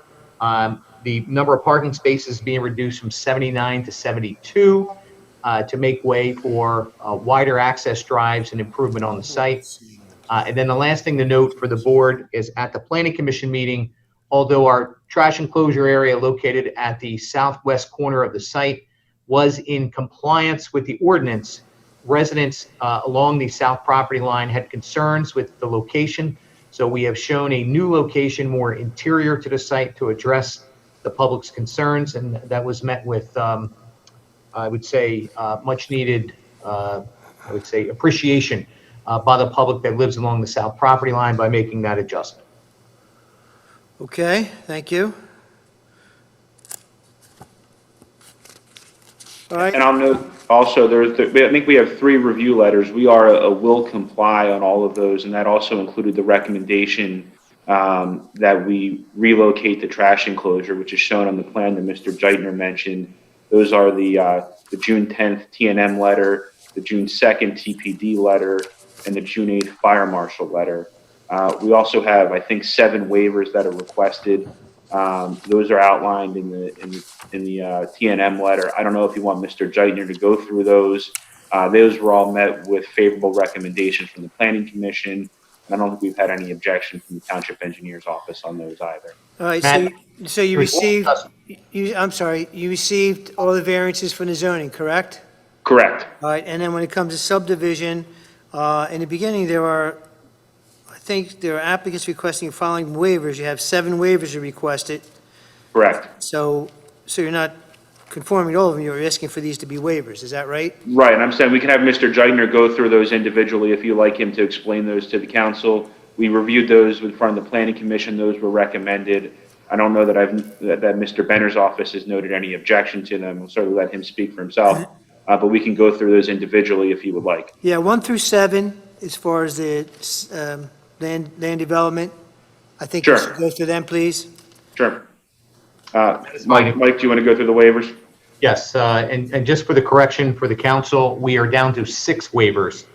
The waiver from providing information within 400 feet of the site, we have discussed that with your township engineer, and he recommended that we provide an aerial photograph or an aerial within the plan set that would address that concern. So that's a waiver. So that's number 1, It is. where you will comply. That's correct. All right, number 2, Second waiver from section 201-62A. This is regarding a combination of preliminary final land development due to the nature of the project. We're respectfully requesting that waiver.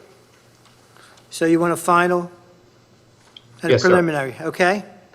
3, Section 201-106A26, and this is to provide or to permit grading within 3 feet of a property line, and that's along the northwest property line where we're reconstructing the sidewalk within that area. we will be grading within a foot of the property line on our property. That is the only area that we have that concern. Okay. 4, Section 106C2, and this is regarding street trees. Required along Street Road, we're required to have a total of 5. There are 0 today. We're providing 2. And along Humeville Road, required 5. We're providing 4. And again, there's 0 out there today. So a total of 10 street trees required, and we are providing 6. So we need a waiver of 4 street trees. okay, Zoning so and/or what you'll tree do is, you'll either provide 4 more trees to the tree bank in Bensalem Township, or the appropriate amount that would designate the cost of those 4 trees, or either one or the other, correct? That's fine, yes. Okay. Does someone have a question in there? I'm sorry. No, okay, keep on No, I going. was mentioning about the trees, but you got it, Ed. Okay, go ahead. Number 5, 111H, this is to provide less than 5 foot of separation between sidewalk and angle parking spaces, and these are the ADA parking spaces along the westerly side of the building. Currently today, the ADA parking spaces are further away from the building, so we are within 5 feet of the building and therefore need a waiver. that should be better, actually, shouldn't it?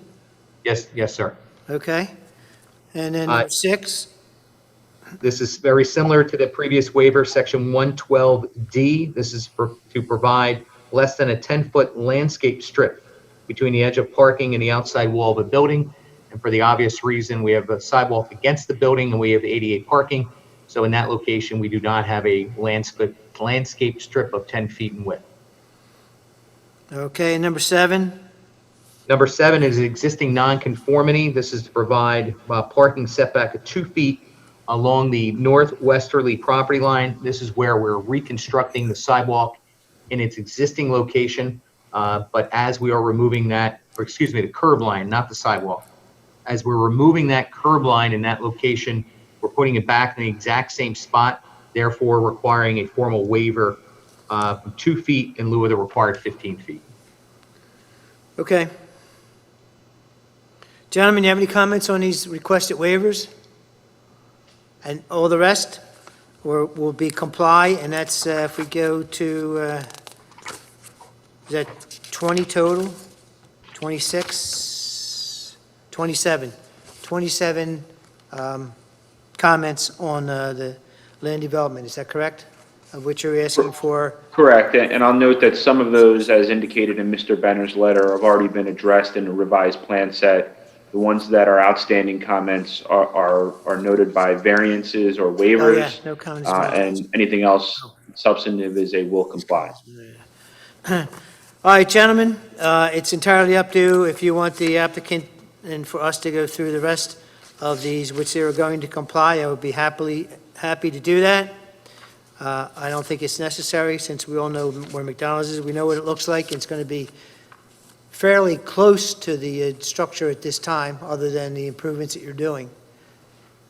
And Mr. Kisselback, I just wanted to mention Joe Knowles.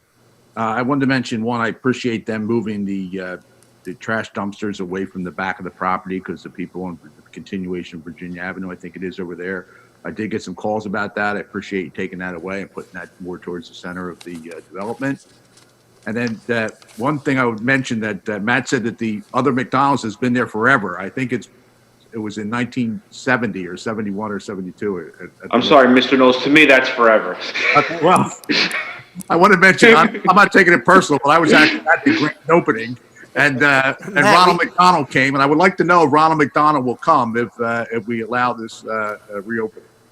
I'm sure we can do what we can to make sure that happens. If you call him, he will come. Matt, were you born in 1970 as of yet? No, I was not even a twinkle in my parents' eye at that point. I didn't think so. Okay, fine. But I remember when it was built, and I was there, and there was a senator, a Pennsylvania senator candidate, and I was there with my wife and my young child, who is now 46. And he was so impressive, I actually voted for him because he was canvassing votes there, and he did such a good job impressing me. And now that gentleman is advertises himself as your state your state senator.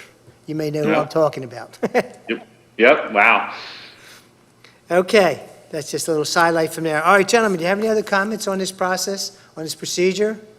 Mr. Kiswick, I know we went through the TNM letter. I just kind of briefly want to address the fire department letter as well, and just, you know, are all of these comments also a will comply? I just want to get additional confirmation on that. Can't imagine being any. Correct, just for record purposes, the 6/2, the June 2nd TPD letter is a will comply, and the June 8th fire marshal letter is also a will comply. And those will be addressed in a revised plan set that'll come following hopeful conditional approval.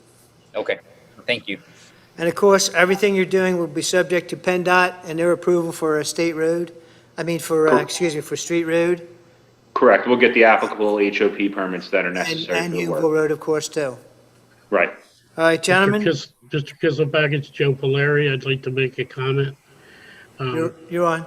I want people to know that the McDonald's itself has been good to the community, worked with the community, works with a local fire department during the fire prevention week, and has done other activities when there's been major situations in the township. So they always have been a good neighbor. Good citizen. Who would think that a 15-cent hamburger would come to this today? We have one comment. Go ahead, we have one comment on this development. Mr. Yeah, Pazzo? Mr. Kisbeck, I have a couple I'm questions. sorry about that, Councilman. Just to reiterate, I understand all these are well complied, but just to confirm, some of the big ticket items such as truck turning plan, clarification on lighting, the fire plan, Mr. Councilman Sloan had brought up, the approval required from the Bucks County Conservation District. That all is going to be a well comply? Correct. And we relocated the trash enclosure, and I think one of the comments in Mr. Benner's letter was to provide the truck turning templates. I think we've put it in a position, and Mr. Geithner can speak a little bit more to this, but we've located it within that Univille Road parking area so as to allow for safe and efficient site circulation. As we indicated, it wasn't our first choice, but we heard the concerns of the neighbors on Virginia Avenue, and we felt that we could still have the same operational efficiency in that location while also respecting their concerns. Yep, thank you. I agree, and we see that issue across the township on a number of residential areas where they're abutting commercial properties, and so I appreciate you moving that, taking that into consideration. The other question that I had was, I think there was a question in terms of signage. There's no sign plan yet for. No, Mr. Benner's office did not review the signage package. There was a number of variances that were probably a handful of 8 or 9 of them that were granted by the zoning hearing board. A lot of them related to, because the menu boards that you see are digital, they are treated as electronic changeable copy signs, which have very, very strict regulations under your ordinances. So we needed to get a handful of variances from those, which we received from the zoning hearing board. Mr. Benner did not do a complete review of the sign package. We have the relief that we believe is necessary, and we'll submit for a sign permit, which the Department of Building and Planning will go through and issue the appropriate review letter and sign permit at that time. So it's going to be an electronic board you're looking at to put out there on the street road? So there's 4 of them. There's what we call a pre-browse menu board, which is the menus that you see prior to getting into the actual ordering position, and then the actual menu board. And those will be 4. There'll be 2 for each drive-through lane. So the read when you're ordering or about the. Right. Mm-hmm. Yeah, so I guess that original sign out there in the frontage of street roads coming down. No, the original sign is going to remain. Oh, that'll sign there, okay. Right, so when we say we're improving the setback, it's the building we're talking about. We're shifting the building back, but that iconic McDonald's sign was important to remain there. We felt it's part of the building history, but also the franchise. So that's going to stay there. Gotcha, okay, and you're going to be able to incorporate that even with the new drive access around the front of the building? Right, Mr. Geithner, you can speak better to that, but I don't think there's any issue with that. No, in fact, the building is getting further away from Street Road to more in compliance with the ordinance to make way for them. So obviously the sign itself will, kind of restricts where that placement of that wrap lane can go in the front. But the building's further back, so that sign becomes important in regards to the access on Street Road. Yeah, I agree. It's somewhat iconic out there on Street Road. That's why I wanted to ask that question. I think that does it for me, Mr. Kisbeck. Thank you. Okay, gentlemen, any other comments? Mr. Pazza, can you read any comments you have from our residents? I can, although I believe it's been addressed during the course of the hearing, but since we received it, I do want to make sure that the council hears it. It is from residents Bill and Diane Epler. It is regarding placement of the trash dumpster. At the previous planning meeting, it was decided that the dumpster would be placed directly behind the jewelry store and mattress firm. On the current plan, it has been moved. Why the change, and has council approved this move? So I believe the testimony this evening is that the dumpster is in fact going to be behind the mattress store and the jewelry store and off of the rear property line. Is that correct? Correct, and we supplied council, I believe, with a red line version of the plan, which shows some minor site modifications regarding replacing a parking where the trash enclosure was and indicating where the trash enclosure will be in that what I'll refer to as the Unionville Road parking area. Very good. That's the only public comment that we've received regarding this. Oh, no, I take that back. Something just literally came in within the last few minutes.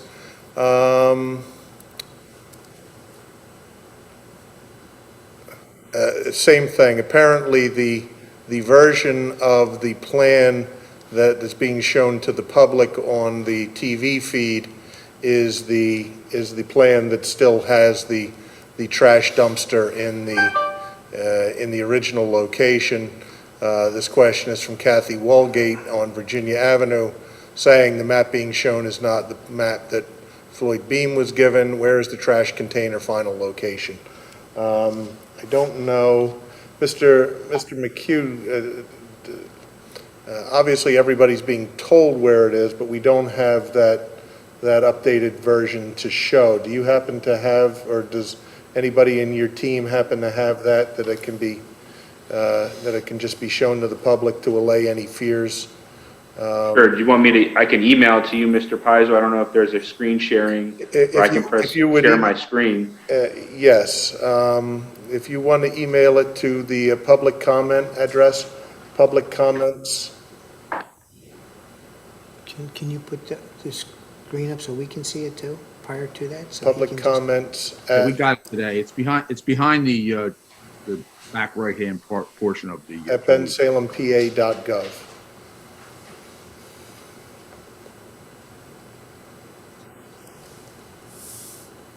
So that was public comments at bensalempa.gov? That's correct. No comments. Didn't hear this. Comments.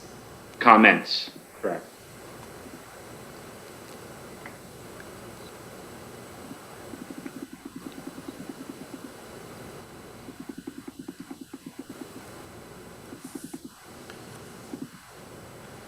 Do you want to make more that you put up on the screen?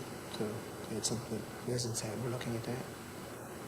I'll be able to put it, once I get it, I'll be able to put it on the Zoom portion of the feed. So the public will see that. But I thought you put the original one up there, is what you said. Or was that from the AV Hotel? Yeah, it was the, Okay. yeah. Okay. Sorry.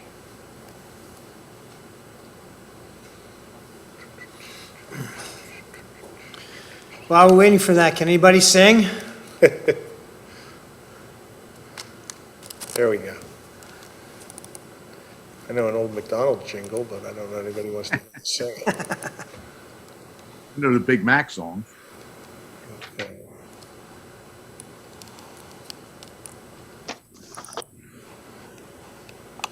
I'll have this mastered just in time for the COVID crisis to be over. So the area where, I don't know if you can see everybody who's on the Zoom feed, but the area where I have the cursor, that's now where the dumpsters are going to be. Is that correct? I can't see. Do you want me to share my screen and I can put it up? Okay, you can't see that. Well, the public can. Yeah, I can share my screen internally, I think, and let everyone see it. So the area where the hand is on the plan, and maybe I can zoom in a little bit more for the viewers. This is now where the dumpsters are going to be located. So it's in that bank of parking directly behind the mattress store, the area that you've referred to as the Humeville Road parking area. Right, so if you come in from Humeville Road, just before you reach the McDonald's, it's on the right-hand side. So for everyone at home, that's now where the dumpster enclosure is going to be located. It's a little bit on an angle, is that correct, Mr. McHugh or Mr.? Correct. It's in that red, that looks like it's a red outline of the Yes. pad. And it's in the area. It's off Unionville Road, too. Yep. Yeah. Here's the store, Humeville Road is over here. Here's the Mason, here's the mattress store, here's the jewelry store, and here is the dumpster, so. Mr. President, we can't see that on the call. I mean, I'm assuming it's being televised? It is. Yeah. It is. You got Public the sheet, Mr. Takemaji. Yeah. Yep, I saw it. And that was the area that, you know, at both zoning and planning, the residents, the same residents were out, and this is where they had expressed they would like to see it. So the movement was done on the basis of their comments, so I hope that they find it acceptable. Yeah, as long as that's fenced in, it's an excellent location compared to the other one, much better. So, Correct. any other calls, Mr. Pizzo? That's it. All right, gentlemen, your pleasure. This is for a preliminary and a final land development, McDonald's USA LLC. Does anyone put a motion on the floor? Yeah, I'll put a motion that we approve the McDonald's plan at 1930 Street Road and 2932 Unionville Road, general, commercial, and business professional, tax parcel 24316, 24318-1, two tax parcels, and that would be conditioned upon the applicant, the waivers received from Bensalem Township Council. Number one, on page 2 of Ken Farrell's and Russell Benner's letter dated June 10th, 2020. Number 1 is a will comply. Number 2 through 7 are waivers. On the tree waiver, the applicant agrees to either make a donation to the tree bank or make a monetary donation to their value. And then under zoning 1 through 26, I think it was 1 through 26, that the variances that were approved by our zoning hearing board. Is there anything else, Mr. Pizzo, that we need to mention? No, I don't believe so, Mr. Knowles. I believe you got everything. Really, the only thing that's a condition would be the trees or the fee in lieu of trees, which you touched on. Other than that, the applicant has verified that they will comply with all of the items in the T&M review letter, the most recent one, the most recent TPD review letter, and the most recent review from the Township Fire Marshal. Yeah, thank you for adding that, to make it explicit that they will comply with our fire marshal's letter and all his requirements. All right, so we have a motion on the floor. Do we have a Joe second? Polari, I'll I'll second. second. We have a second on the motion. Any additional discussion? Not hearing any. All those in favor signify with an aye. Aye. But I, Aye. Any against? Any abstentions? That's unanimous. Thank you, gentlemen. Thank you for your time this evening. New endeavor in Bensalem. Welcome to Bensalem, 30 years later. Thank you. Try to get Ronald McDonald there if you can. John? We'll do our best. Knowles, And Polari. Joe Polari was the second. All right, thank you. thank you. Okay, going on to some easier ones. We have agenda item number 6, consideration and signing of agreement for Faith Unity. Mr. Pazzo, you want to take this? Yes, thank you. This is really just a matter of housekeeping, as council is asked to do from time to time. Before you this evening are the Land Development Improvements Agreement and the Stormwater Management Best Practices Agreement for the Faith Unity Islamic Center, which is preparing to break ground at its location on Mechanicsville Road. The agreements were prepared by our office and are in a form acceptable for your consideration and signing this evening. All of the Ed, turn required. your mic off. No, it's a, Snows? Mr. Pizzo, that's Richelieu Road. You said Mechanicsville. Oh, I apologize, Richelieu Road. Oh, okay. Ed, turn your mic off. I'm sorry. Your mic's hot. Sorry. There you go. Again, all of the required monies called for under the agreement have been posted with the township, and the agreements are in a form acceptable for your consideration and approval this evening.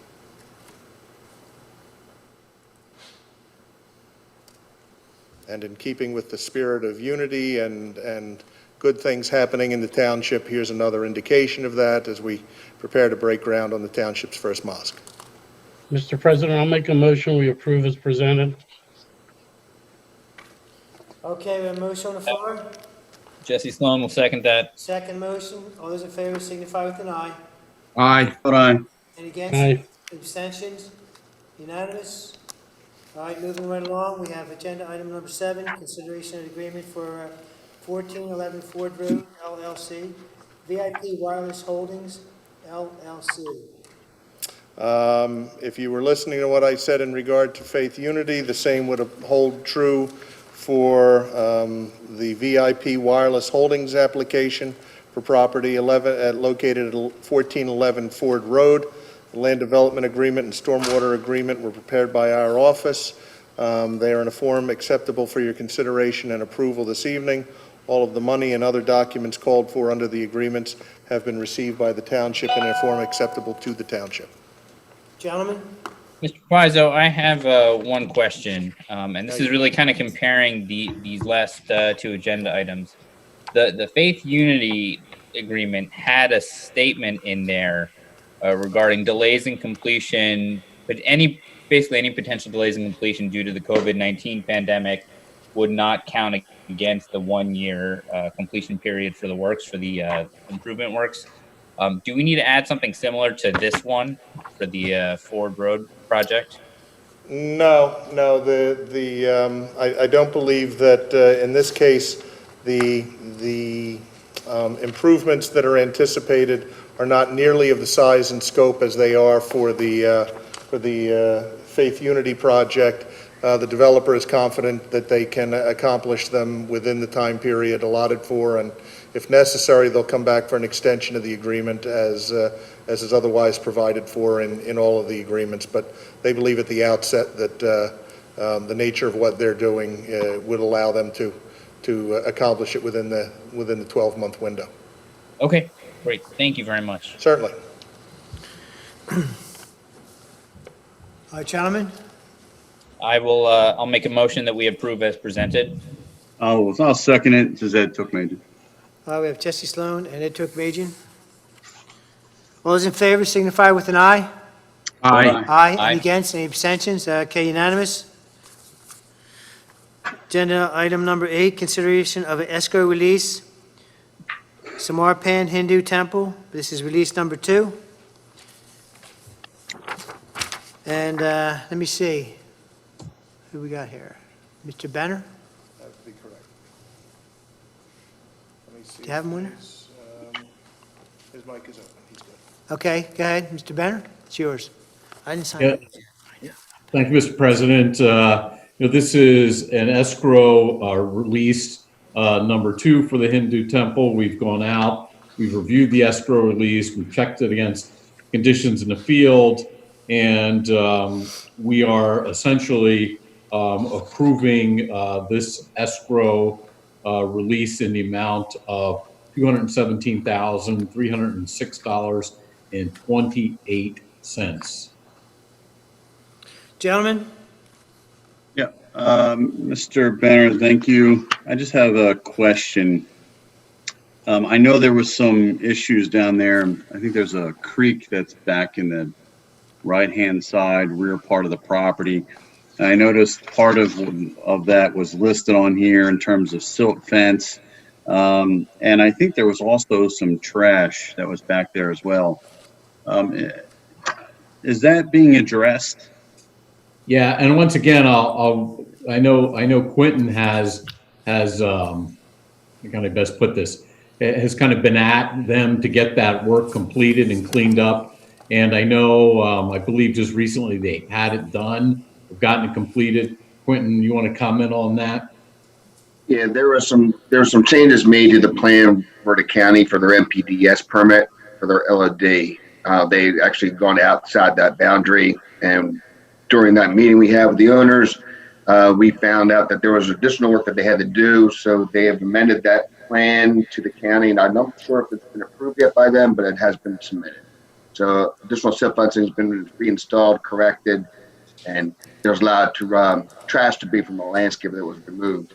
And I'm not sure 100% because I've not been on site. I have other inspectors there, but they have been down there every day and making sure that they're staying in compliance with the new plans or revised plans that were agreed upon in the field. All right, so just to clarify, Quentin, some of that trash, was that attributed to the townhome neighborhood that was adjoining this property, or No. did the applicant take responsibility for that trash? No, there was a landscaper, I guess, renting space from the property owner before the project started. So landscape stumps, logs, stuff like that had been dumped, and we came across that during the construction. So they hired another landscaper to come in, but he had then drove over the super silt fence to get access to the debris, which they're not permitted to do. So when we found this out, we got the county involved, had a big meeting out there, and got that all straightened out.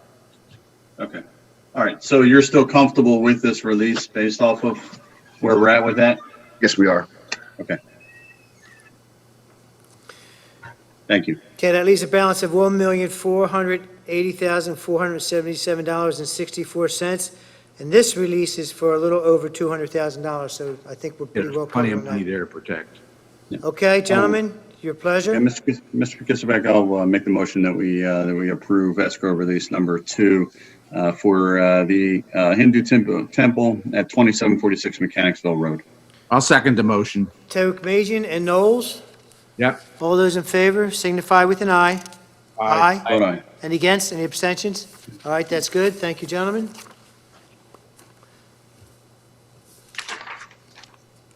And number 9, we have the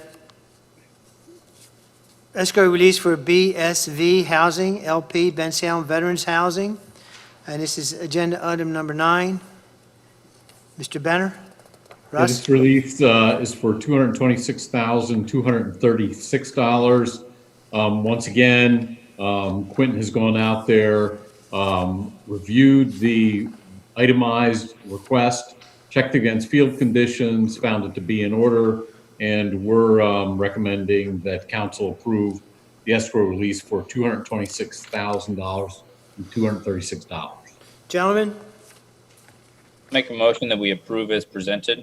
we have a motion on the floor, so I'll second it. seconds by Mr. Tokmajian. All those in favor signify with an aye. Aye. Vote aye. Any against, any abstention? That is unanimous again.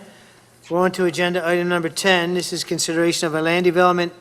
This is an extension agreement, BSV Housing, Bensalem Veterans Housing. Okay, so they want to go to 6 months, it looks like to me, approximately 6 months on their extension agreement.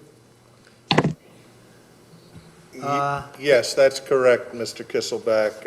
Again, these are something the council sees on a regular basis.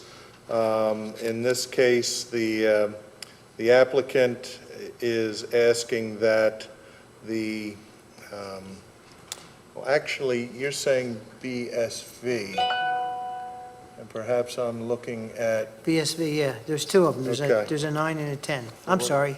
You know what? 10 and 11. I apologize, I had the wrong one in my hand. So this is for BSV. This is the project you just approved the escrow release for. Yes. That's the Bensalem Senior Veterans Housing that's being constructed on Mechanicsville Road. And this is 10. They are asking for the agreement to be extended out to December 31, 2020. Anyone who's driven by the property recently sees that they are well underway. In fact, I think much of the brick fascia is now on the building. But they, like most projects in the township, were slowed down by COVID. At this point, the extension agreement is in a form acceptable for your consideration and approval this evening, if you are of a mind to do so. And as always, if you are of a mind to do so, we would recommend that any such approval would be conditioned upon a review of the escrow account by the finance department and the township engineer to make sure that sufficient funds remain in place for the completion of the project. I have a question for either Mr. Benner or Mr. Neron. As Mr. Pizer just said, the construction is progressing well. Do we know what their estimated completion is?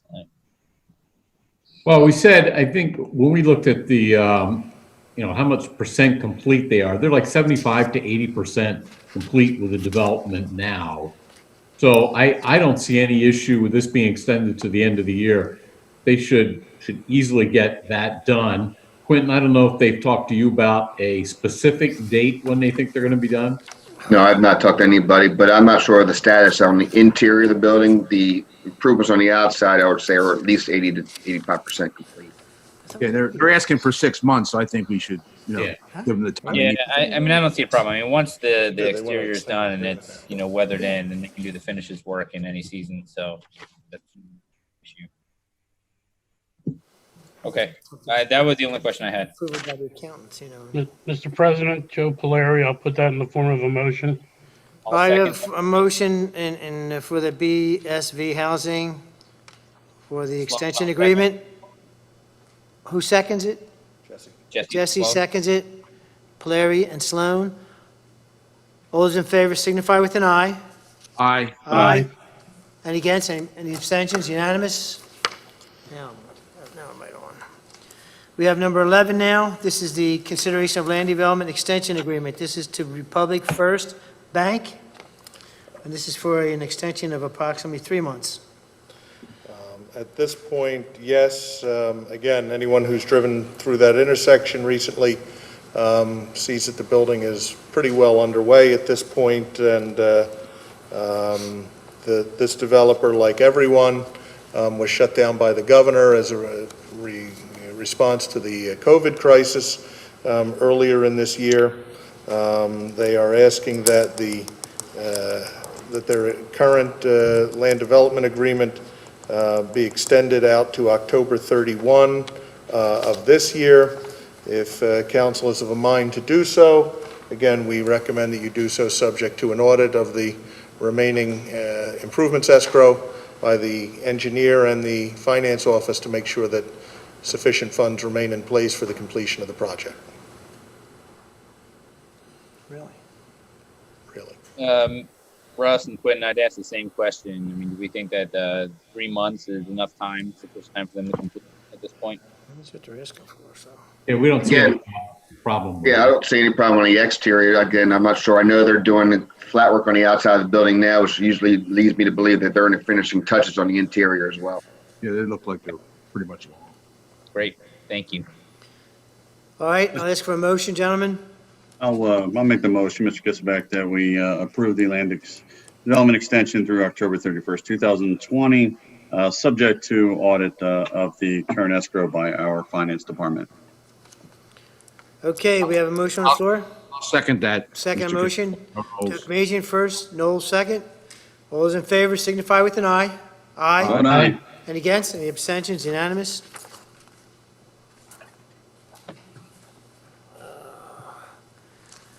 Okay, agenda item number 12, consideration of a reduction of permit fee for Lower Southampton Township located at 1500 Desiree Avenue, I guess it would be, Feasterville, Pennsylvania, 19053. Is It's a replacement emergency backup generator, and this is at 4115 Chestnut Avenue. Yes, in this case, Lower Southampton, who owns their sanitary sewer system, is in the process of making a emergency backup generator replacement at their pump station, which is located at Carver Avenue and Chestnut Avenue within the territorial boundaries of Bensalem Township. Pump station's about a block in off of Brownsville Road. So while the pump station serves Lower Southampton and contributes flows to the Pequessing Interceptor, the building, just by happenstance, happens to be located within the township. It's therefore, of course, subject to our building code requirements, and in this case, building permits are a requirement for the work that's being proposed by Lower Southampton Township. They've requested the 50% reduction in fees, which the administration is recommending that we grant, with the exception only of the state surcharge fee, which cannot be reduced and therefore is not included in the workout that was provided to all of council in advance of this evening's meeting. So the request is in order and is in keeping with the council's policy for such reductions if you are of a mind to grant this one to that neighboring municipality. Okay, gentlemen, let's see who likes Lower Southampton. I just have a question. I know, we've always done these for religious institutions and we've done them for the school district. Would this be akin to, granting this for the school district since it's a neighboring municipality? Yes, they would fall within the category of either a nonprofit or a fellow governmental entity, whichever one you want to categorize them in, or perhaps both. Great. Okay. I think Lower Southampton could use a break at this point, so I'll make a motion that we approve the reduction. If there's no other questions for the permits for the putting in the generator at the address of 4115 Chestnut Avenue to replace the emergency backup generator, a reduction of 50% to $418.50 for Lower Southampton Township, in a neighborly motion. Joe right. Polari, I'll second. Motion on the floor. Joe Knowles, seconded by Joe Polari. All those in favor signify with an aye. Aye. Aye. And against? Any abstentions? That is unanimous. Okay. Okay, moving on to public comment. Agenda item number 13. We have a few of them, Mr. Kisselback, so everyone may want to settle in, and I'll try to run through them as quickly as I can. The first is from resident Joe Connolly on Bristol Pike. Mr. Connolly is asking for an update on the removal of the dirt pile behind his house. He's advising council that he hired a new land surveyor engineer who is going to give him an ALTA certified survey that shows his neighbor's house building clearly on Mr. Connolly's property, and he would like to get that resolved as soon as possible. He advises that his neighbor also had his stormwater management plan fail, according to Mr. Neron, and he would like to know what is going to happen about that because he is tired of getting fine after fine. He's asking how Mr. Popley was able to erect a sign without notifying all neighbors within 1,000 feet. He would like to know how Mr. Popley got his occupancy permit with multiple property violations. And finally, he would like to let you know, or he's asking, how there are still people living on the second floor of the smoke shop when his variance was denied. There are, according to Mr. Connolly, 6 people living up there. So that is Mr. Connolly's comments to the council. I can advise you that as part of the ongoing issues between Mr. Connolly and Mr. Popley, that the township did in fact have Mr. Connolly in court today.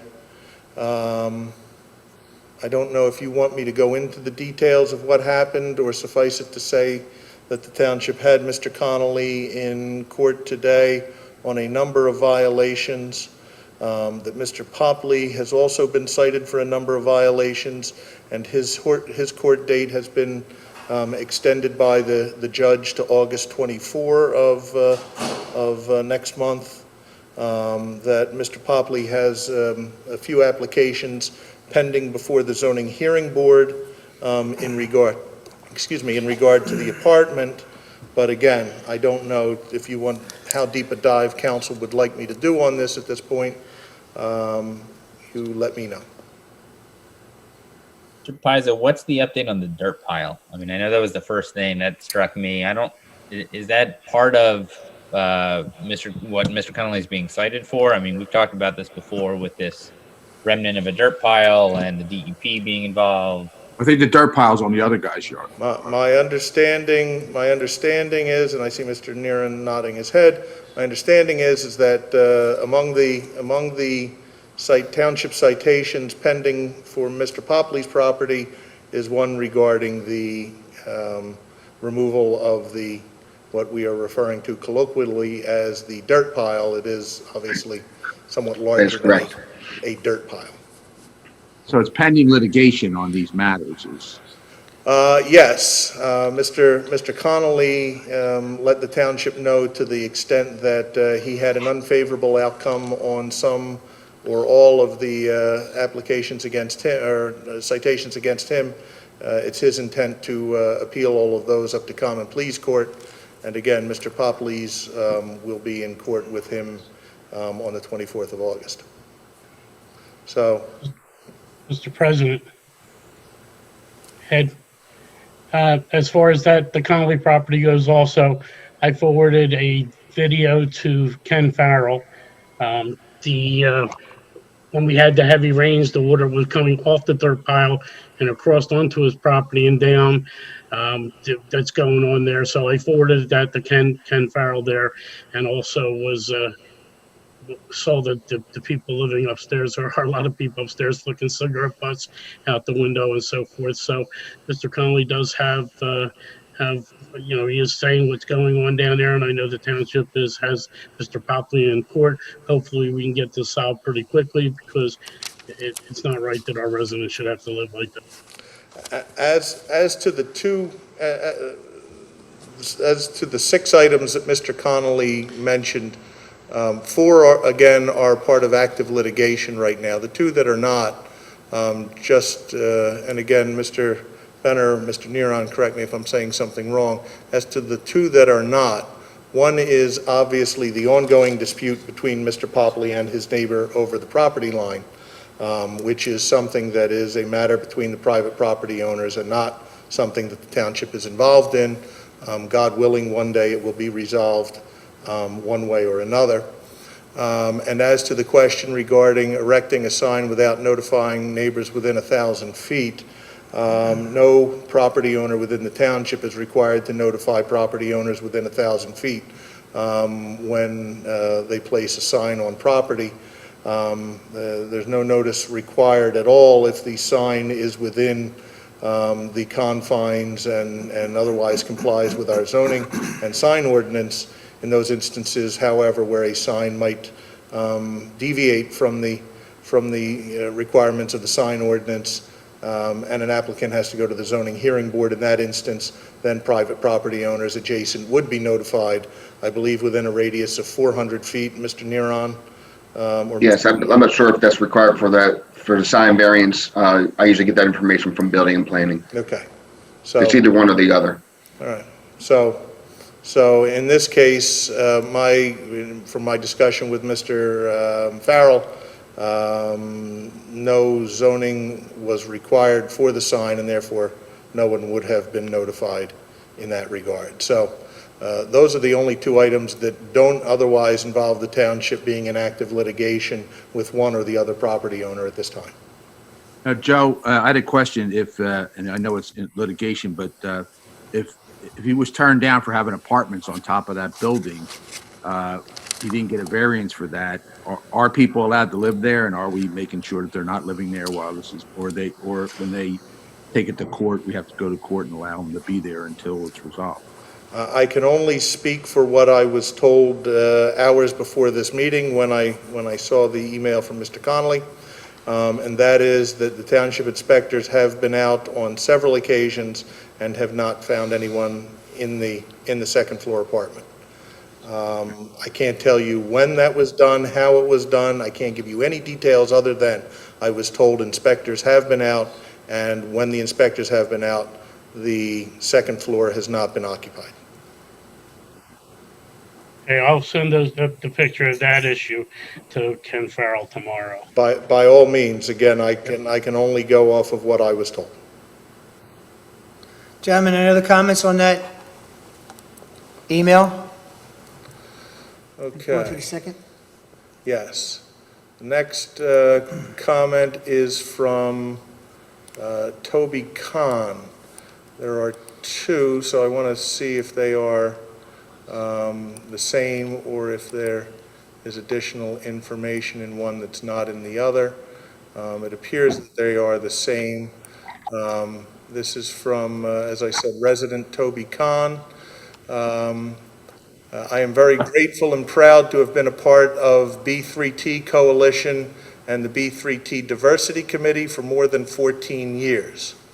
The B3T Diversity Committee is and has always been comprised of many diverse members of the Bensalem community. We founded and continue to collaborate with our Bensalem Houses of Worship for Unity Week for the past 16 plus years. For the last several years, we have also had the support of Ron Davis and Michelle Salduti of Parks, Diversity, and Community Development.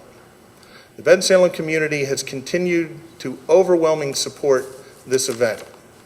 We have also hosted cultural events and prayer services with the support of our clergy and community members, and helped to raise money when Puerto Rico was in need. We collect non-perishable food and toiletries at Unity Week and disperse to food pantries in Bensalem.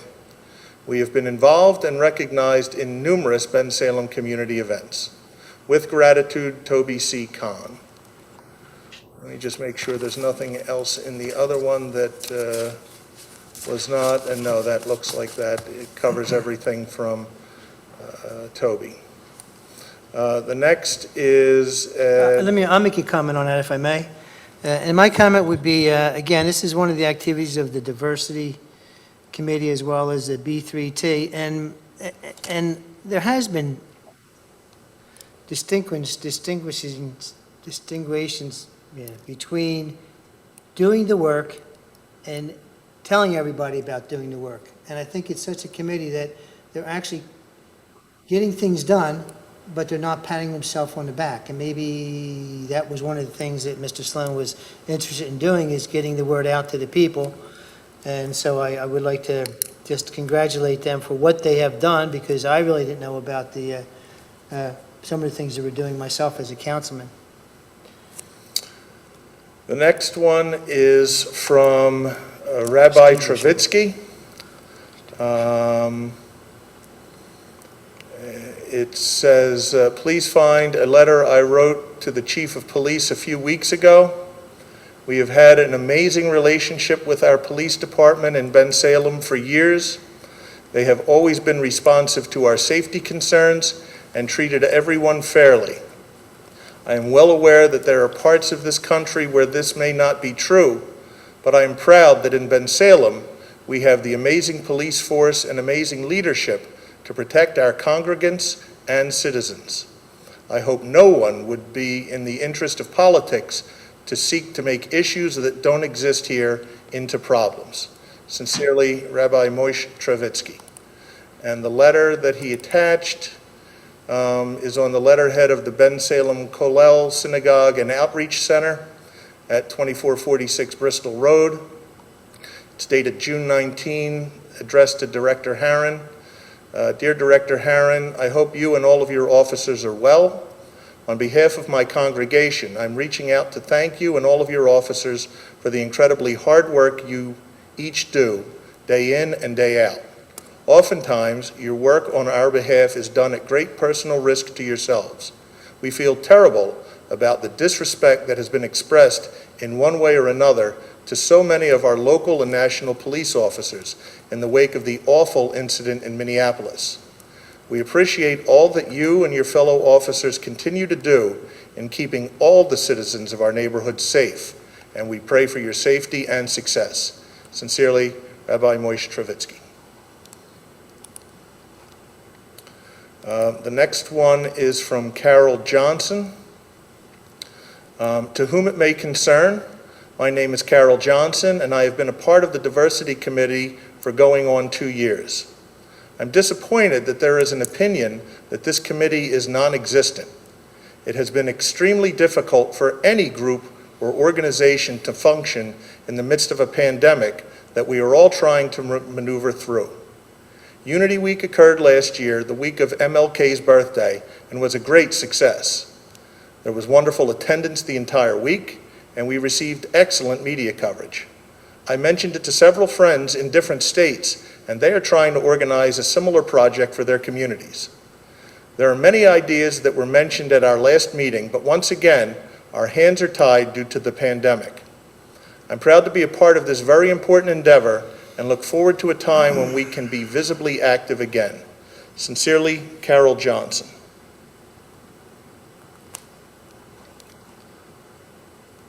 The next one is from Larry Leith. Leith, am I pronouncing that correctly? You got it. My name is Larry Leith, and I am the president of the Bensalem Police Officers Union. I am proud to represent the honorable men and women who serve the Bensalem community. Our diverse group of police officers face many unprecedented challenges in these trying times. The character and integrity of police officers throughout the country, including Bensalem, are under attack because of the few who don't represent the majority of us. Bensalem police officers take great pride in the community they work in and volunteer many hours of their free time to give back to the community. Bensalem has the only police athletic league in all of Bucks County. The officers volunteer their free time to coach and interact with the youth of our community. Bensalem police officers are highly trained, educated, and are supplied with the best technology to be successful. I have always had a good working relationship with the director of the police department and the mayor of our township, which I believe has led to the success of our police department. I believe the community deserves a police department that serves them with honor and integrity, and we strive to do that each and every day. I hope that our community and elected officials will continue to support the police officers that proudly serve them. The next one is from Roweda Jaff, J-A-A-F. And her address, is it her? Is at Knights Road. Hi, my name is Roweda Jaff, and I have been a proud member of B3T since it started. B3T was and still is a very effective committee and is making astronomical differences in our society for the betterment of the community. B3T encourages the acceptance of each other as we are, with different backgrounds, cultures, and religions. I witnessed testimonies from young and elderly people alike stating how much they learned from other cultures through the annual Unity Week and past culture events. We also became a trustworthy source to notify the community about many events that are happening in Bensalem. Best regards, Joada Jaff, Family Center Coordinator and Instructor with the YWCA of Bucks County.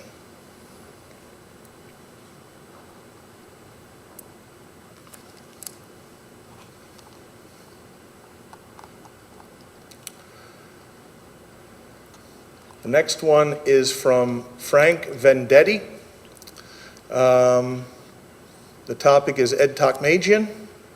It says, Ed embodies the Bensalem Township spirit. I'm proud to be his neighbor and fellow HGP alumni. Sent by Frank Vendetti.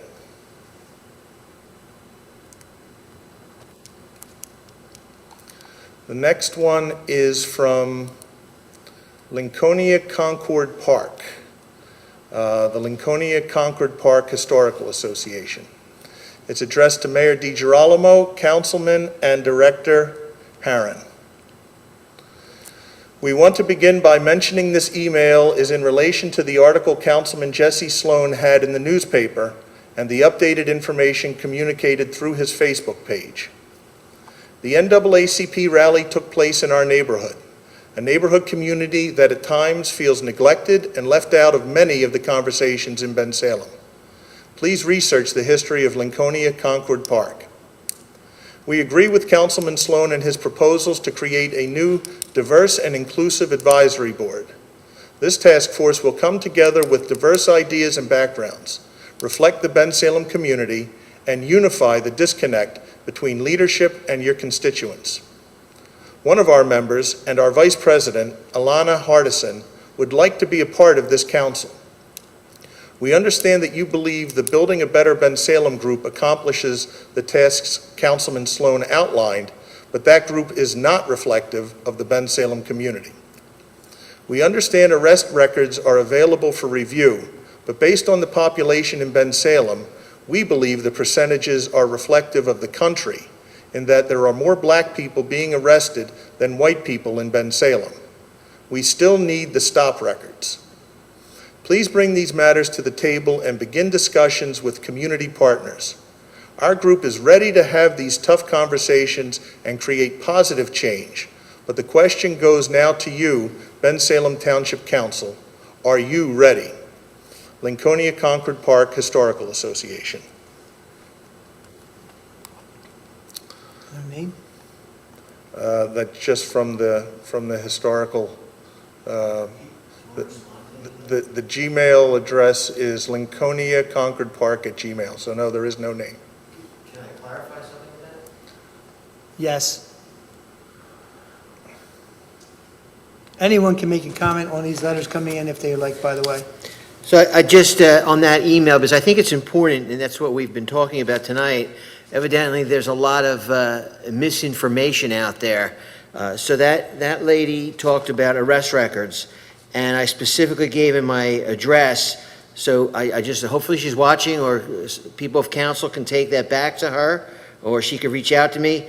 67.6% of those people that we arrest are Caucasian, 22.5% are African American. So here's a community member that has bad information.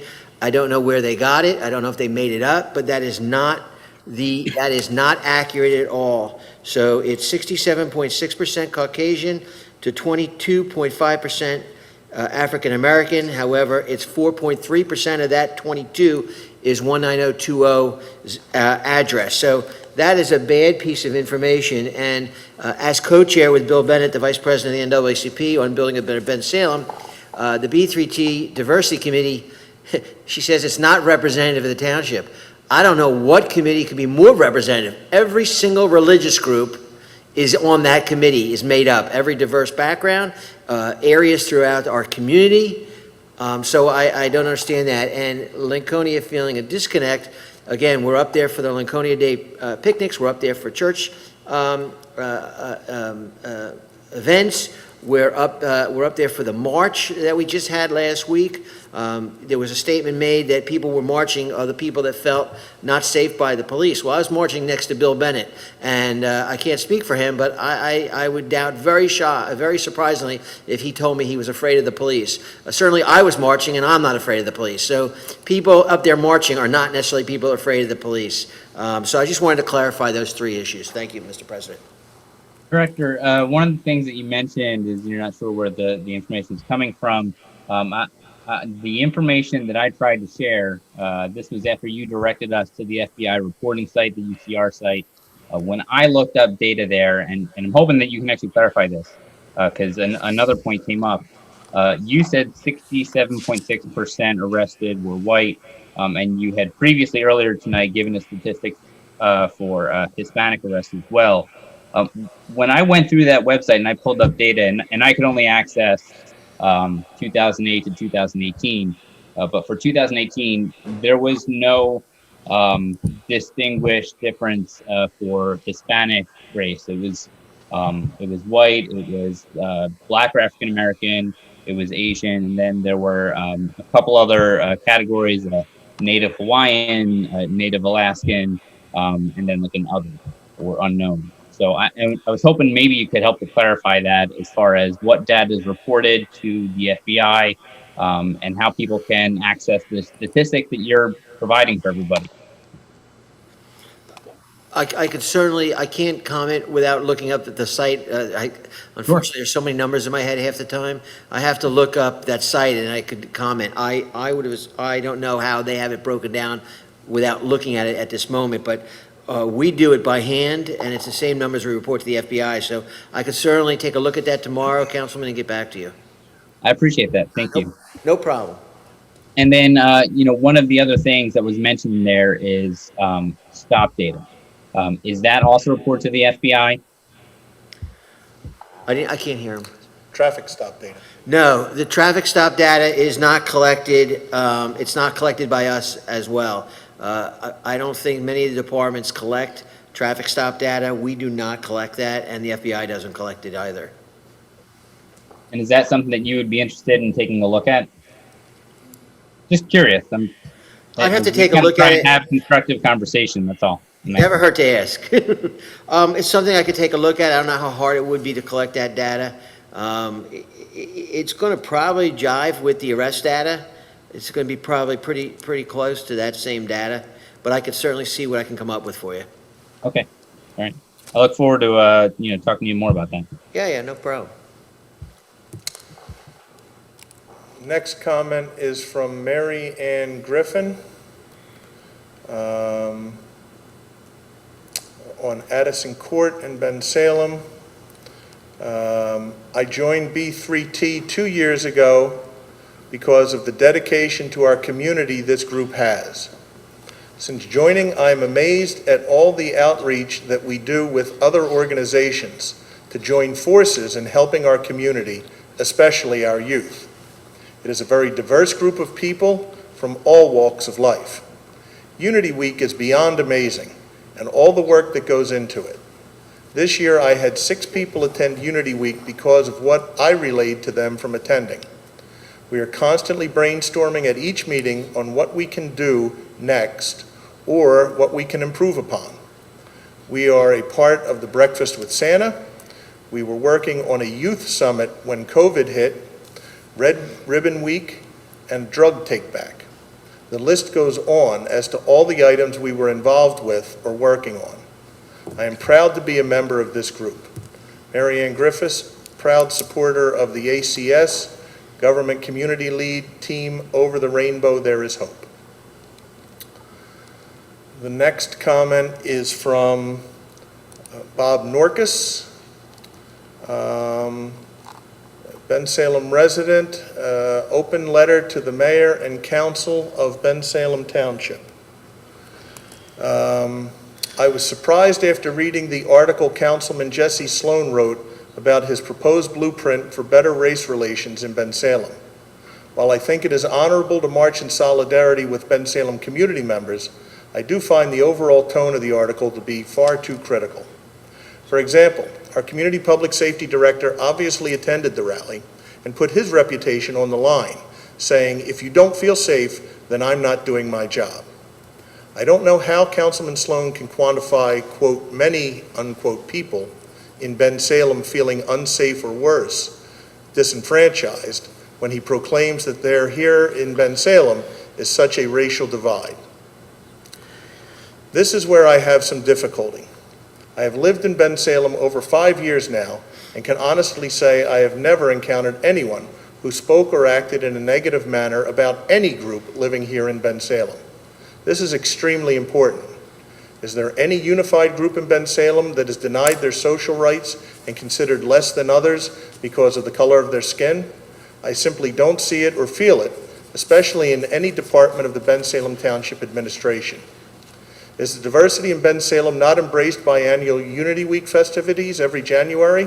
Not embraced by the Bensalem Police Department's Police Athletic League with community children? Or not embraced by special partnership with the NAACP for the hiring of new police officers? Councilman Sloan, I believe your proposal is too far-reaching for a community that is in good standing on this matter. We are a community that should be proud of the programs in place because they demonstrate a respectful moral attentiveness to the many different resident groups here in Bensalem. Perhaps the silence from your other colleagues on the council is deafening because your implications are an affront to all of the meaningful programs in place today. Perhaps you're misconstruing and amplifying our local issues in view of the national issues. If I know this mayor and council, measured progress will continue. Robert Norcus. The next one is from Sister Sean Thomas, IHM. To whom it may concern, I am writing, and happily so, on behalf of the Bensalem Police Department. I have finished 6 years as principal at St. Ephraim School. I have been in education for the past 48 years. I have served in Chester County, Philadelphia, Springfield Township, and once out of state. In all my experience, truly, I have never encountered the professionalism, availability, thoroughness, quick response time, and overall community-mindedness that I have found in our Bensalem Police Department. I have never heard one inappropriate word or comment come out of any officer's mouth. I have witnessed from appearance to performance the highest degree of integrity, thoroughness, and devotion to people in every officer and their leadership. Unequivocally, I feel our Bensalem Department is one of the finest in our country, or at least I can truthfully rate them as #1 in all of my encounters with law enforcement. May I add here that, because of public funding and excellent planning, the number of officers employed in our township contributes to the level of service we all encounter. Finally, none of my colleagues outside of Bensalem can believe that every day an officer walks through our entire school.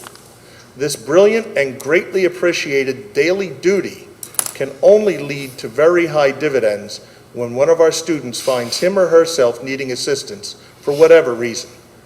We love and admire this department, and humbly, I am so proud to write this letter of commendation on their behalf. Respectfully submitted, Sister Sean Thomas, IHM, Principal, St. Ephraim Catholic School. The next one I have is from Leanne Hart on Cliff Road. As a township, we should always be striving to do better. I support Councilman Sloan's push to establish a diversity and inclusion advisory board for the township. B3T does a lot of good things for our community, but it does nothing to address the hiring practices or problems of racial equity. Leanne Hart. Again, here's people making comments that really don't know what they're talking about. The NAACP sits on our hiring board. The vice president of the NAACP and the co-chair of Building a Better Bensalem. So she makes a statement, Ms. Hart, that B3T does nothing to add to the hiring practices for Bensalem Township. Clearly, she has no idea what she's talking about. Fred, we've talked about this before about the NAACP, sitting on the hiring board for Bensalem Police, which I think is fantastic. I think it's great. I know that we've discussed a number of, diversity hires in the past couple of years. Is that extended for the rest of the township as well, or is it only restricted to the police department? That's for the police department. And I think, if I'm not mistaken, she mentioned the police department. But, obviously... I heard township employees, which I know the police department, is, does constitute township employees, but aside from the I think that the comment said police said they did nothing for the hiring police. What, Jeff? Police. No, I've got it right here. It says, but it does nothing to address the hiring practice problems of racial equality. Does it say police? I'm sorry, it says, at least the one that's in front of me, Mr. Sloan says he has a copy, so I'm assuming it's copied to Mr. Tanagian and Mr. Sloan. B3T does a lot of good things for our community, but it does nothing to address hiring practices or problems of racial equity. Well, they're talking about hiring practices in general. Listen, let's face That's it. why I just wanted to ask the question of, I know that we're doing this great thing with the police department. I'm very much supportive of that, and wondering if we do that on the rest of the township level, and if not, maybe that's something that we can consider. But listen, let's face it. I haven't seen Public Works on CNN or MSNBC around the nation, and why New York Public Works Department isn't under fire.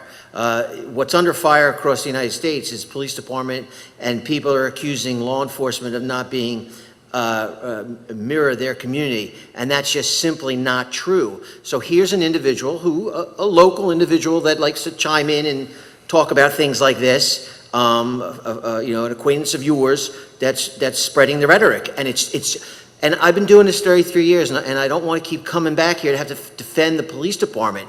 It's just draining to keep coming back and defending the police department for accusations that are not true. I wish you would admit that some of the stuff you said is not true. We have proven it tonight. It's not true. I shouldn't have to be back here next week to again defend the police department.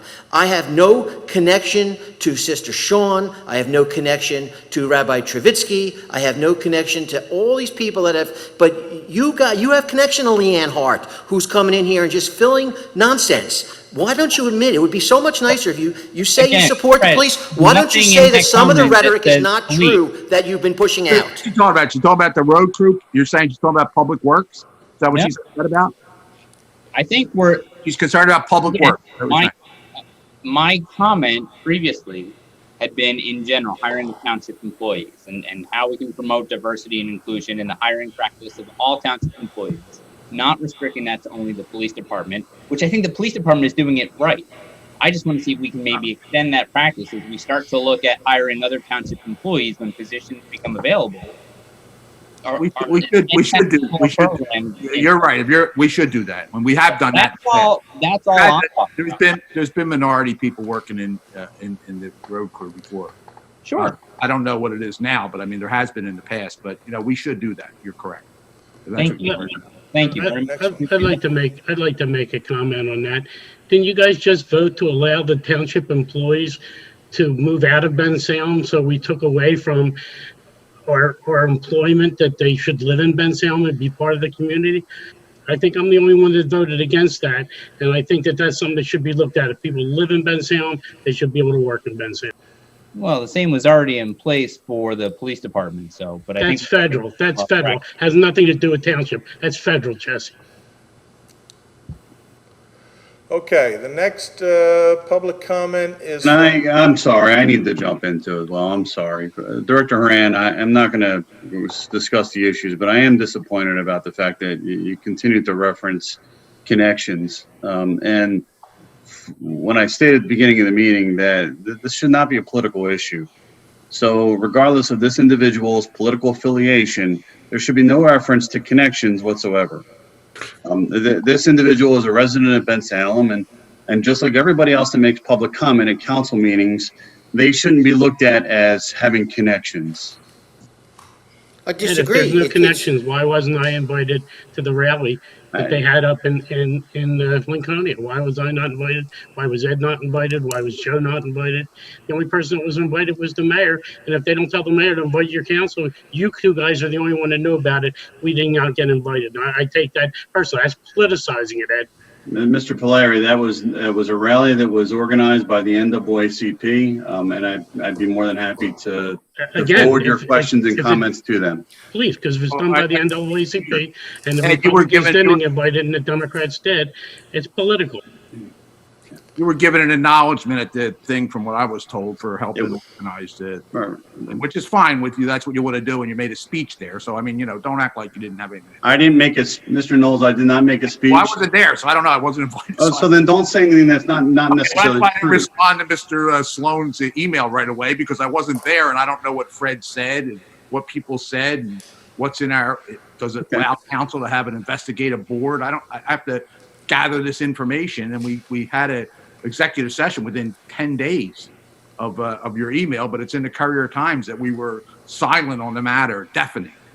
So that wasn't political. That wasn't a shot. Mr. Knowles, not one of the three of you decided to either reply to my proposals. Not one of you picked up the phone to give me a call and say, hey, whatever, good, bad, ugly, let's talk about it. Well, In we called fact, an executive one of you session. didn't We even called an return executive phone session calls, within, and I tried to get through how many it. days you have to answer before you go to the paper and take a cheap shot at us? As How many many as it takes to get the Well, discussion on the table, Mr. you, Knowles. you did it. Well, you took 10 days to write an email after the rally. From the 3rd to the 13th, you wrote an email. So it took you 13 days. It was on the 3rd. It took you 10 days to write the email. Okay. Mr. Takmajian responded the next day because he knew about the email before you put it out. And then within a week, we called an executive session. And then within 11 days, we spent an hour and a half talking about it. Mr. Knowles, within the paper. rally happened at the beginning of June. My email went out the middle of July after talking to several community groups. So even when you're with your picture in the Nothing was paper, proposed by we already anyone had your email. We're already having an Nothing executive session. proposed by anyone else on this. But it was not political that you were in the paper with your picture and take a shot that it was deafening your other colleagues. Okay, your other colleagues. You call us colleagues, but you're suing us in court. So I don't know how we're colleagues, but your other colleagues were deafening. So we don't care about racial justice. We don't care about Bensalem. Only you care in your 5 proposals, according to the Courier article. Definitely. We had an executive session within a week. Well, Mr. Knowles, rather than argue with us, then why don't you put forth different ideas? And like I asked you at the beginning of this meeting, I mean, it's counterproductive if you continue to argue with us and bash us about what we're doing. I would rather open the door for progressive dialogue. He apologized for including you, and you're one of his colleagues. He said was deafening. Were you deafening? You responded the next day. I did. Okay. Can I ask a question, please, Mr. Sloan? Yes. Does my phone work? Can you not pick up the phone and say, hey, did you get my letter? Maybe I didn't. And say, hey, what do you think about this? Why is it deafening?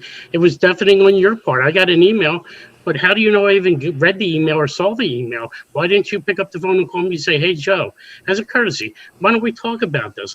I can react a lot better to that, but with not knowing facts and figures and things of that nature, I'm not putting something in writing, and that's why I asked for an executive session. That's fair. So you were the one that asked for the executive session.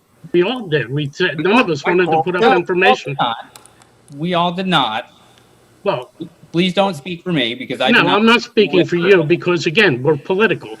So don't sit there and say, don't be political, because you're just as political, and you didn't pick up the phone and call me, and you could have. So if it's going to be deafening, give me the courtesy of phone call. Say, hey, Joe, did you get that letter? What did you think? Why does it have to be me calling you? The intent of the email was to start. The intent was to attack us. That's meaningful dialogue. Jesse, you got to react. You got to react. You got to react within not behind closed doors. Within a week. Not in executive session. We made closed doors. We're discussing. Was that a public meeting? Well, the director of public safety was saying things that you cannot say at a public meeting. Okay, so I know you wanted to have a rally and bring your troops. How do you know what I want, Mr. Knowles? Well, because what I want is to. No, you only have good intentions. You only have good intentions. Try and make. So why would you write the Courier because you didn't get a response within 7 days of your email, but you didn't call us and say, hey, did you get my email? What did you think of this? We need to solicit more information from everybody.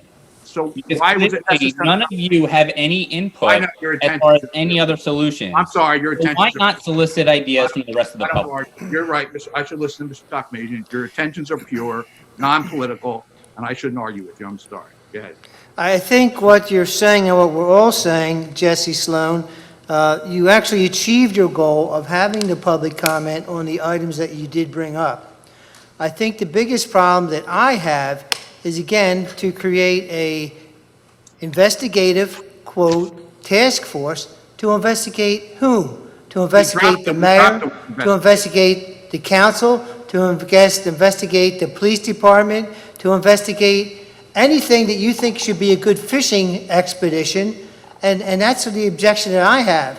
There were some things in there that I think all of us could agree on that we should consider, but then if we look at it further, we're already doing those things. We're already doing everything that you're asking us to do. And that was just hopefully the tip of the iceberg that other people will come up with even more ideas, maybe ideas of things that we are not doing. And we Again, do, and that's to start a and we do conversation. come up with ideas and such, but we don't put it out in an edict form. And then from there, after you had an answer from our Director of Public Safety, a meeting that I believe answered most of your questions and all your questions, you were still insistent in making sure that you were going to attempt to have a investigative task force put in place when it's not needed. Again, as I tried to explain to you numerous times, the intent of this idea for a task force was simply to try and figure out, have other people other than us involved, a diverse board with diverse backgrounds, give their perspective on what they see as weaknesses in what we're doing as a township government and what the community sees.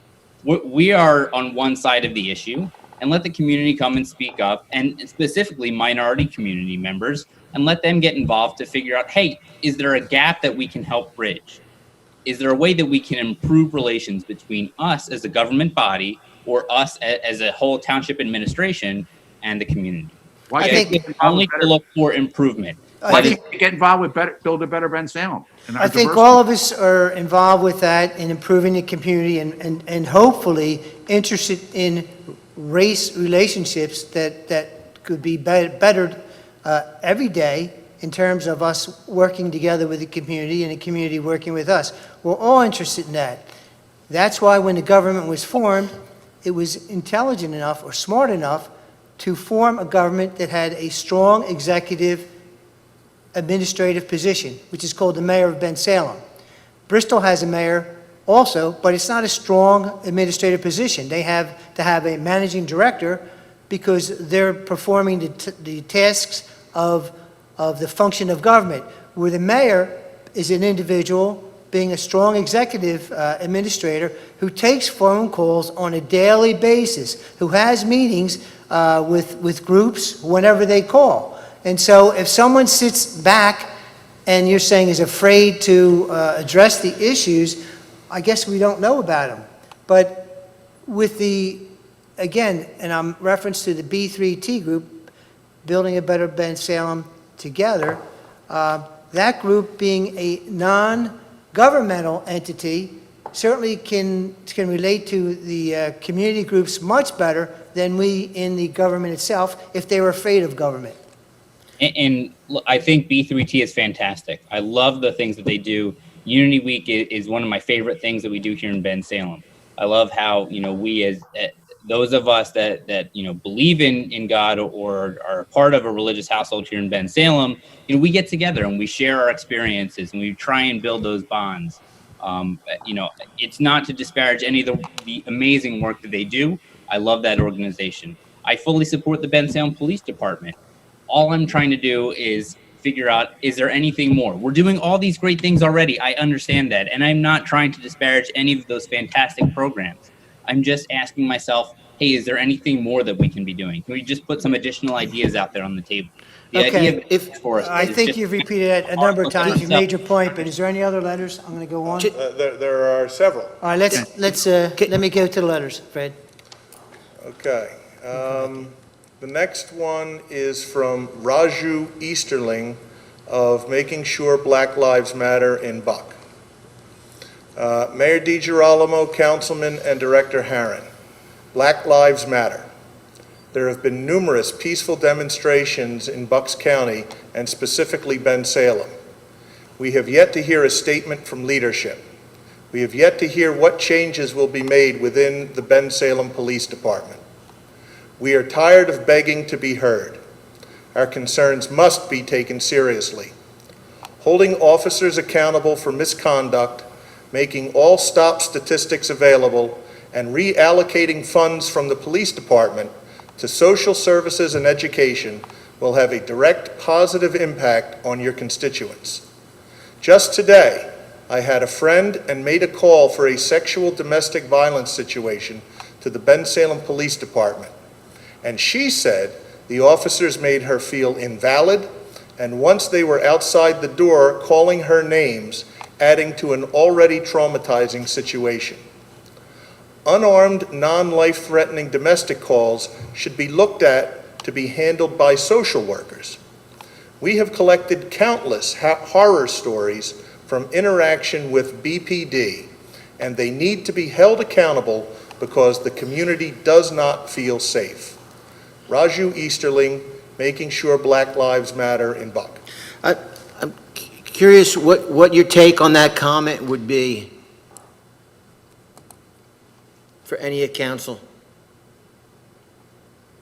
Well, first of all, it's a story that can't be corroborated, so I don't know what he's saying, and if he had a problem, I guess he's bringing it to our attention, so I would assume that you will address it directly. Yeah.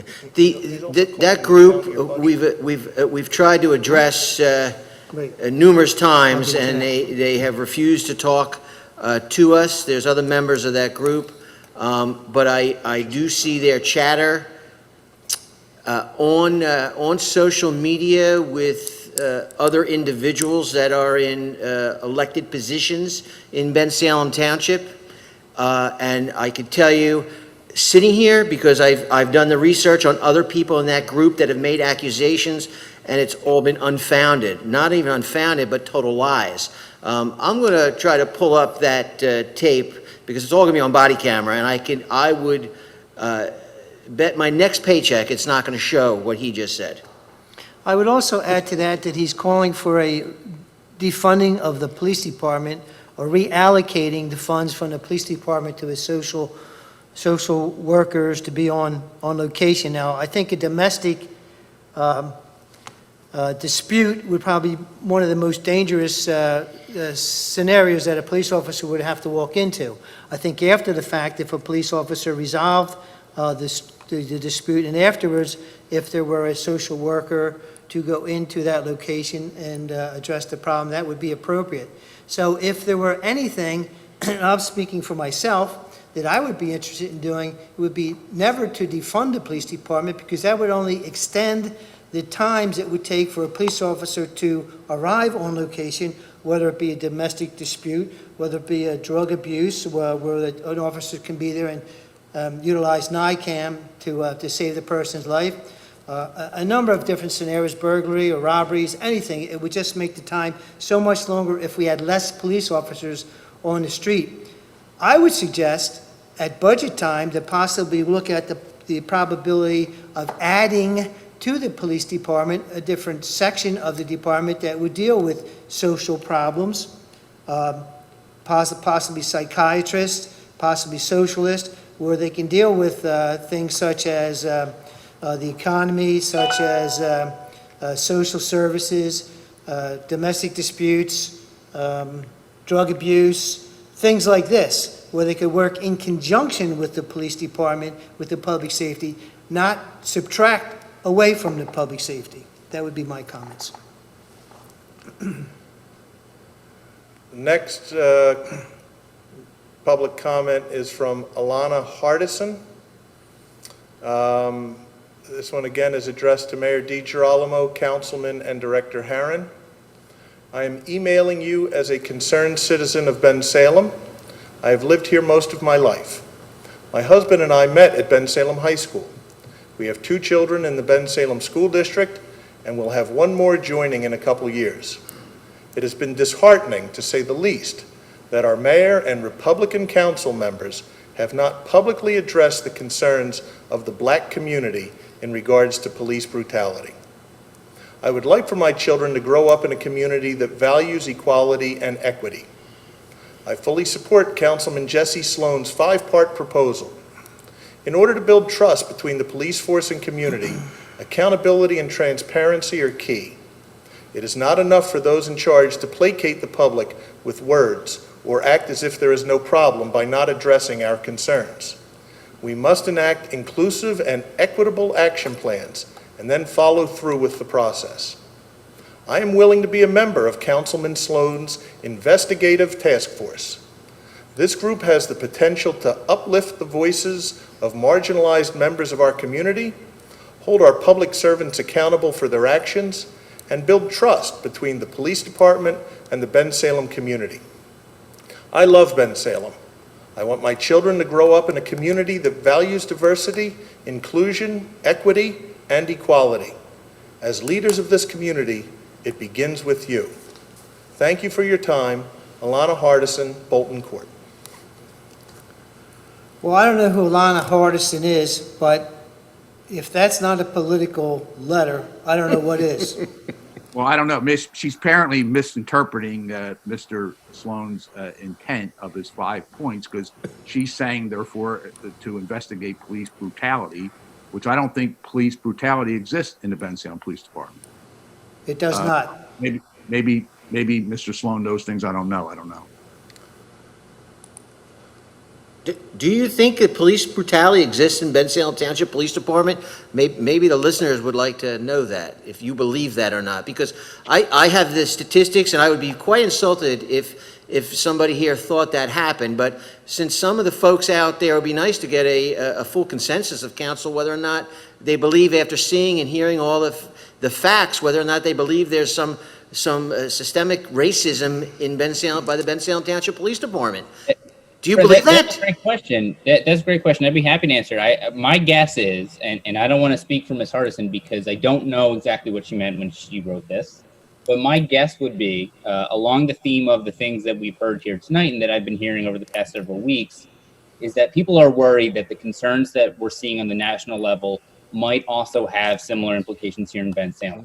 I think that we've heard a lot of fantastic information that the likelihood of that happening is so small that it's probably non-existent at all. Director, you mentioned numerous times between the training that our officers receive, the national accreditation we follow, all of these basically roadblocks to anything like that ever happening are in place here in Bensalem, which is fantastic. And so I think we're on the right track. I fully support all those efforts. It's just a question of, I think, getting the community to recognize and really fully comprehend and understand how all of those great programs that we have translate into alleviating those concerns. So I'm hearing you saying it's non-existent in Bensalem. That is what I said. Okay. Okay, so the police brutality does not exist in Bensalem Police Well, Department. I appreciate that. At least because- open brutality does not exist, Good. and it won't be tolerated. Of course. So that's but your intention is not to cause animosity towards the police, but your intent is actually calling that. Whether it's your intent or not, it's happening. So I don't think you should put Not my intent. well, good intentions don't always, your so-called good intentions don't always have good outcomes. And we tried to talk to you about that, but apparently that doesn't sink in.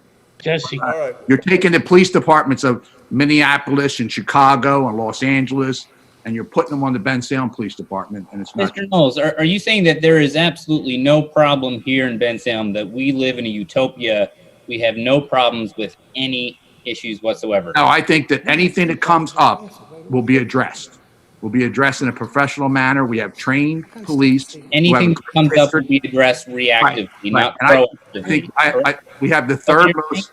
We have the We third. will react, but we will not be proactive. Is that what you're saying, Mr. Knowles? Are you putting words in my mouth? You let me answer your No, question. I'm trying to understand what you're saying. I'm saying that because we have the district attorney for Bucks County said the Bensalem Police Department is the model for Bucks County. Okay, we're certified. We're one of only 14 police forces in the state of Pennsylvania that have national accreditation. So do you think that national accreditation? Do you think they think that there's brutality in the Bensalem Police Department? Do you think they think that? Why are you putting words in my mouth? Well, you were just putting words in my mouth. All right, well. You just said that we will address issues as they come up. Oh, That by definition is being reactive. No, we will. We have a professional, trained police force who, if there's a situation that occurs, it'll be addressed. Let me interrupt you if I may. No one's saying that Bensalem is a utopia. No one has ever said that, and that's a ridiculous question to even put forward, Mr. Sloan. I think it's ridiculous. We all know that Bensalem can use improvement, as anything and anyone does something can always do it better. We know that. And we are doing it better, and we're intending, and we're going better with that. and I said, some of the things that you put forward certainly have some validity to it, but the major part of it, which is an investigative task force, is ludicrous. It's as political, it's as political, it's as political as it could possibly be. Commission. The choice is either to have a utopia, we have to say we have utopia, or we need an investigative task force made up that we can go after Two people. more. You So we can can go after correct the idea. That's fine. I don't have a problem with that. Not your intent, though. My That's only- what'll happen. All right, let's get go on to the ideas next comments. We have two more people. people to go. Final two comments. If they're not in now, we're shutting it down. The last two that we have in are from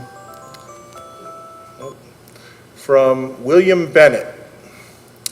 To whom it may concern, I, William Bennett, would like to address the issue of setting up another diversity committee in Bensalem. I am on the board for the NAACP, for B3T, and for the hiring of police officers. I feel that all of these existing boards already deal with diversity in Bensalem. We have a diversity committee with the help of Toby Khan that works very hard within this community. If you have a concern about diversity, why not join one of these committees that are already established? Thank you, William Bennett. And then our last one is from Terry Mayberry on Finley Avenue. I would like to address Councilman Sloan's guest opinion published in the newspaper. Councilman Sloan, please do not start playing politics with our police department. If we take that direction, we are no better than Philly politics. Our police department is one of the best in the state. As a lifelong resident of Bensalem, I love the diversity of our community and would be proud to tell anyone where I am from. I was quite disappointed with your article in yesterday's paper. Bensalem has many wonderful programs to promote and build a strong, diverse group of residents. The police department has always been a large part of that. I am very proud of our officers and their leadership. Thank you for your time. That would wrap up all of the public comments for this evening. Shucks. Oh, no, I take that back. There was one comment from Diane Epler on the McDonald's that unfortunately came in after the vote was taken. The comment was, where the map shows the trash is not directly behind the jewelry store and mattress firm. Correct. Well, it's not directly, but it's behind it. It's not up against it. Right. No. That's correct. So that was the comment. And that will close out the public comment for this evening. That's it? Okay, well, it was We're an talking exciting tonight, public Glenn. comment, and we appreciate the fact that, and Jesse, you have achieved a goal, I think, in terms of having people talk about different things that can be done and will be done, and hopefully, the people who were so active in their letters will be part of the solution and become a member of either diverse committee or diversity committee or the B3T committee, or there are other boards that I'm sure you can suggest to your friends that maybe want to be on boards. On the mayor's board comes our January meeting for reorganization, if openings are there. And we value our community being the community, and we're there to serve the community, and we all agree with that. And so I think at this time, I'm going to ask to go into agenda item number 14, which is other business. And we're going to go with, let me see, let's go with our council members, I guess. Let me see. Jesse, do you want to go first since you were the headline of the meeting?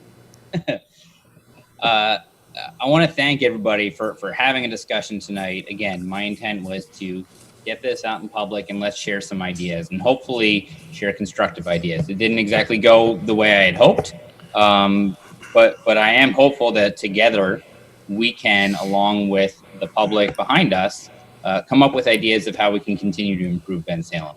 That's what we were elected to do, and I hope that we can continue to do that. I want to reiterate that I fully support our Bensalem Police Department, and I fully support B3T and the mission that they have in front of them, the one that they've executed so wonderfully. Mr. Mayor, you and I have spoken numerous times this past January throughout the course of Unity Week about how great it would be if we could somehow extend that celebration, not just 1 week out of the year, but maybe, throughout the entire year. I think it's so great of how we can get all of our diverse backgrounds together. I think we need to encourage that more, and I think we need to push for better relations between all of us. The idea is, again, to solicit new ideas. So if anybody has ideas, please bring them forward. Anybody watching, please bring them forward. And they don't have to be related to the police department. It does not, this discussion is not relegated to only the department run by Director Haran. We can look at all kinds of township resources and stuff. For instance, Lincolnia Concord Park. I have had discussions with those groups. Are those parks owned by the township? Does anybody know? Yes. Okay, so if those are township resources, then why aren't they advertised on our township website as some of the wonderful parks that we have in Bensalem? We should be supporting these diverse communities and seeing what we can do to help lift them up more. Those are the kinds of things that I'm thinking of. I'm not trying to bring anybody down. I'm just trying to lift up all of our communities. Okay, finished, Jesse? Yes, thank you. Okay, I'll move on. Mr. Mayor, do you want to make a comment with the parks? With that particular park? No, okay. How about Joe Knowles, Councilman, you want to go next? Yeah, I appreciate the discussion this evening. It's just that I don't want people getting the impression that other colleagues on council don't care about race relations or diversity in our township. I'm very proud of our township. We have a lot of diversity in our township. I've grown up here all my life, and my family's from here for a long time, and we have a lot of diversity in the township, and I'm proud of that fact. So we have, someone told, I thought it was number 4, and someone told me it's number 3. We have number 3 diverse school district in the state of Pennsylvania. And we have well-supported schools. The high school, the school district put $70 million in. I think some of these programs, these social programs, we do a lot of good work with the drug program. Fred's done great work with that. It's being spread out throughout Bucks County. I think we need a strong police force just for the continued heroin problem that has wiped out some of a whole generation of kids in their 20s and 30s. So I still think that remains a problem. I don't think we live in utopia, but we do live in a very caring, very forward-thinking community. And I do think that some of those blessings came from a saint that lived in our community, Mother Catherine Drexel, who did more for social justice 100 years ago than most.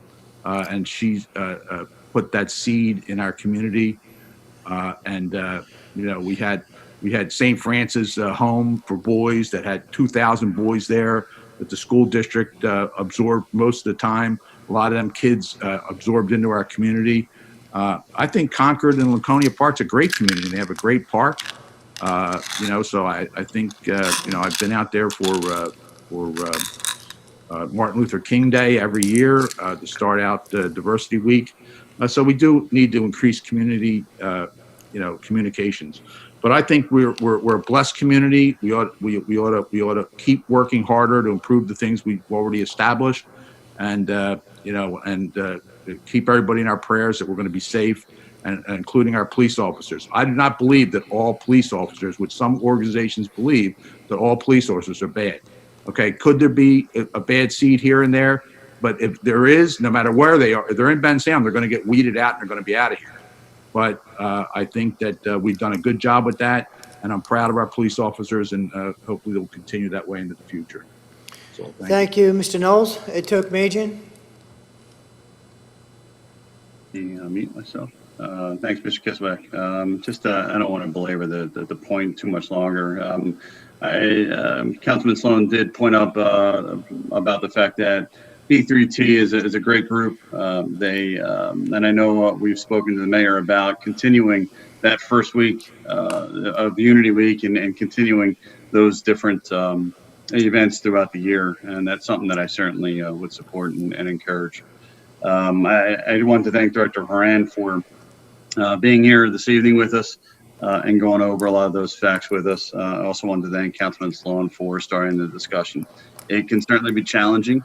It's discussions that are being had with council and townships across this country, and I wanted to thank my other colleagues for at least being open and having that discussion. Just to finalize my point, and Mr. Knowles actually brought up diversity, and I completely agree with him on that note, that Bensalem is rich in diversity, and I truly believe that we were simply just trying to capitalize on our diversity. I just wanted to also make a point. I have a business point, Mr. Neron, maybe you can help me out with. I just needed an update on the Victory Square development. Please. Okay, so we went out there. I forget what day I was out there now for the walkthrough. Painted up some concrete areas, got them generated a punch list just for the concrete apron, curbing, and sidewalk areas. That's the only thing that we did go through.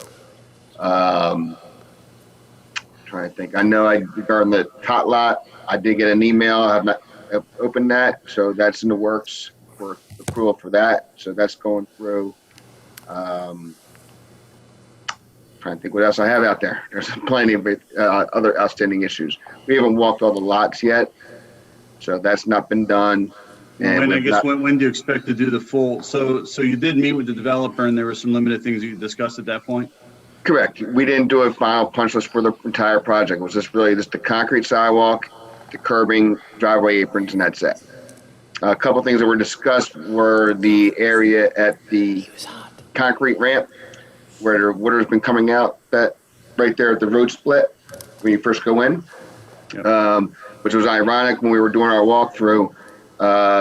The first house, when you go up to the right, actually had their sprinklers on. We met at like 9:30 in the morning. It was probably about 10:30 when we got done. The sprinklers actually went on right when we were walking by there. By the time we got to the bottom of the hill, that water was coming out as we thought it was from the sprinklers.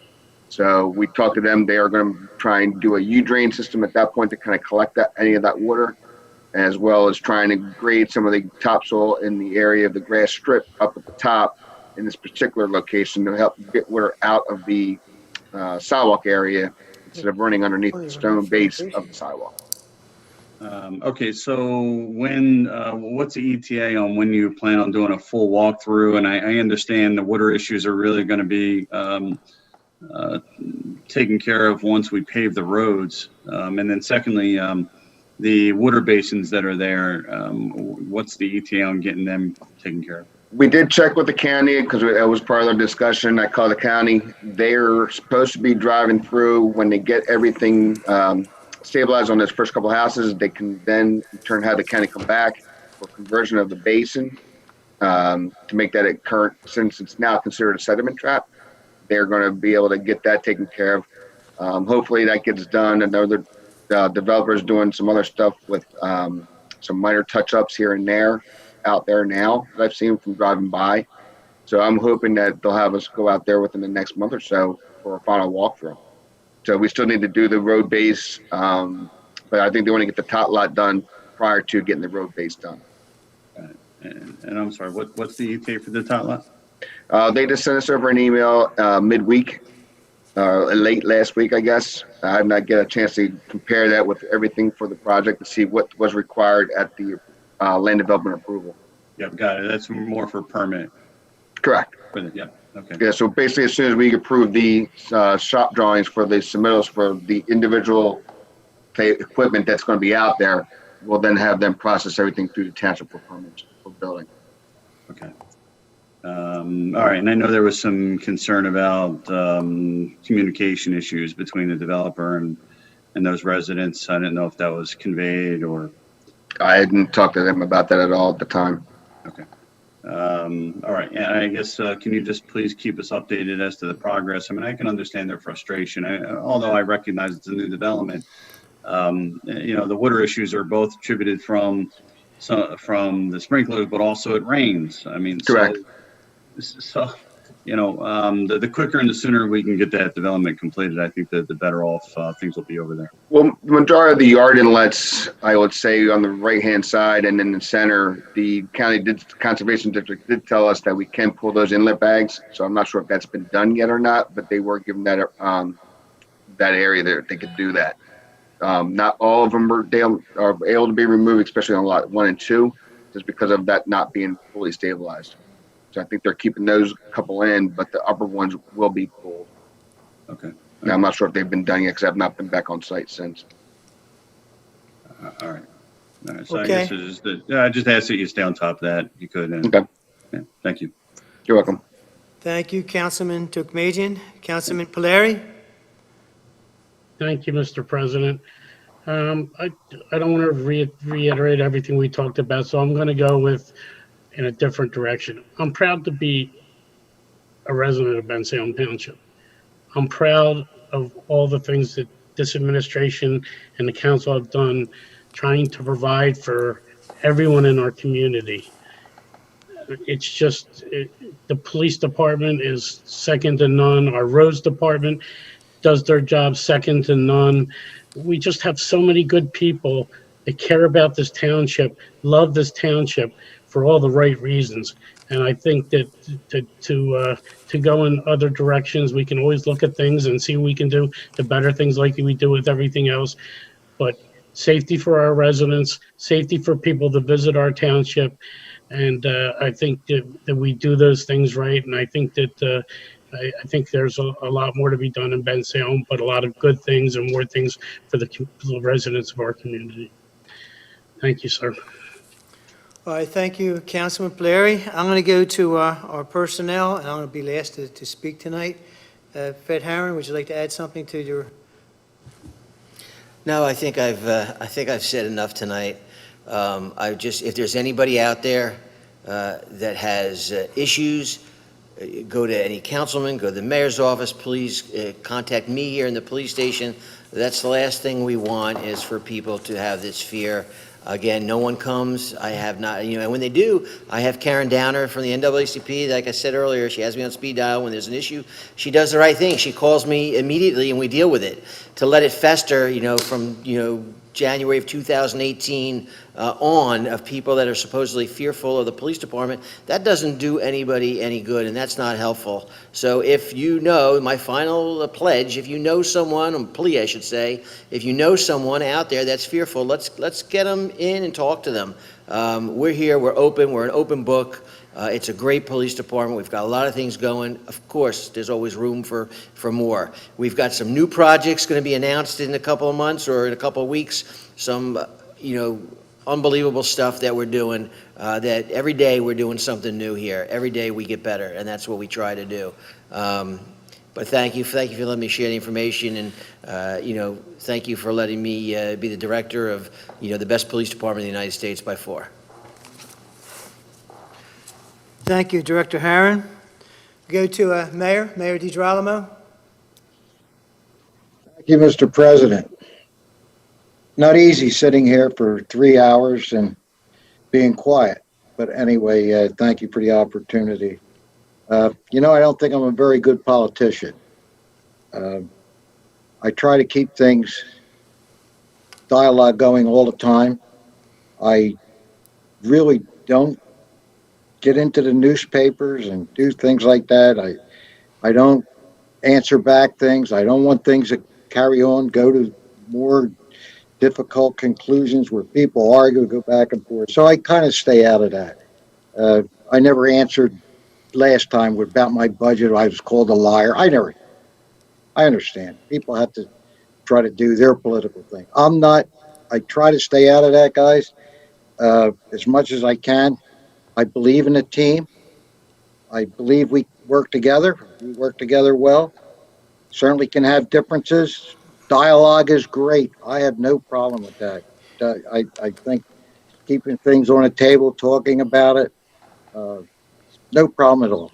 And I have an open door policy here. 27 years. I have never, ever told somebody they couldn't come in here to have a meeting, ever, in 27 years. We don't care if they're Democrat, Republican, we don't know who they are. They come in and voice their problems and we try to solve them. I say try because sometimes some things we can't get done. Bensalem itself, the word, city of peace. I take that seriously. Uh, Born and raised here, guys. There was no police department when I was a little boy. None. There was no police in Bensalem. None. You had the state police that came once in a while around our farm, and very, very seldom. I watched it grow. I watched real problems in a police department when I was in business. I saw a police department with 2 chiefs. I saw all of that nonsense, that craziness that went on. And I vowed that, we could make Bensalem better back then. We talked about BT3. I'm not asking for a pat on the back. I'm not asking for any of that. We started that. We started that. With Rosemary Adeletto, I mention her name a lot. God rest her soul. What an incredible person.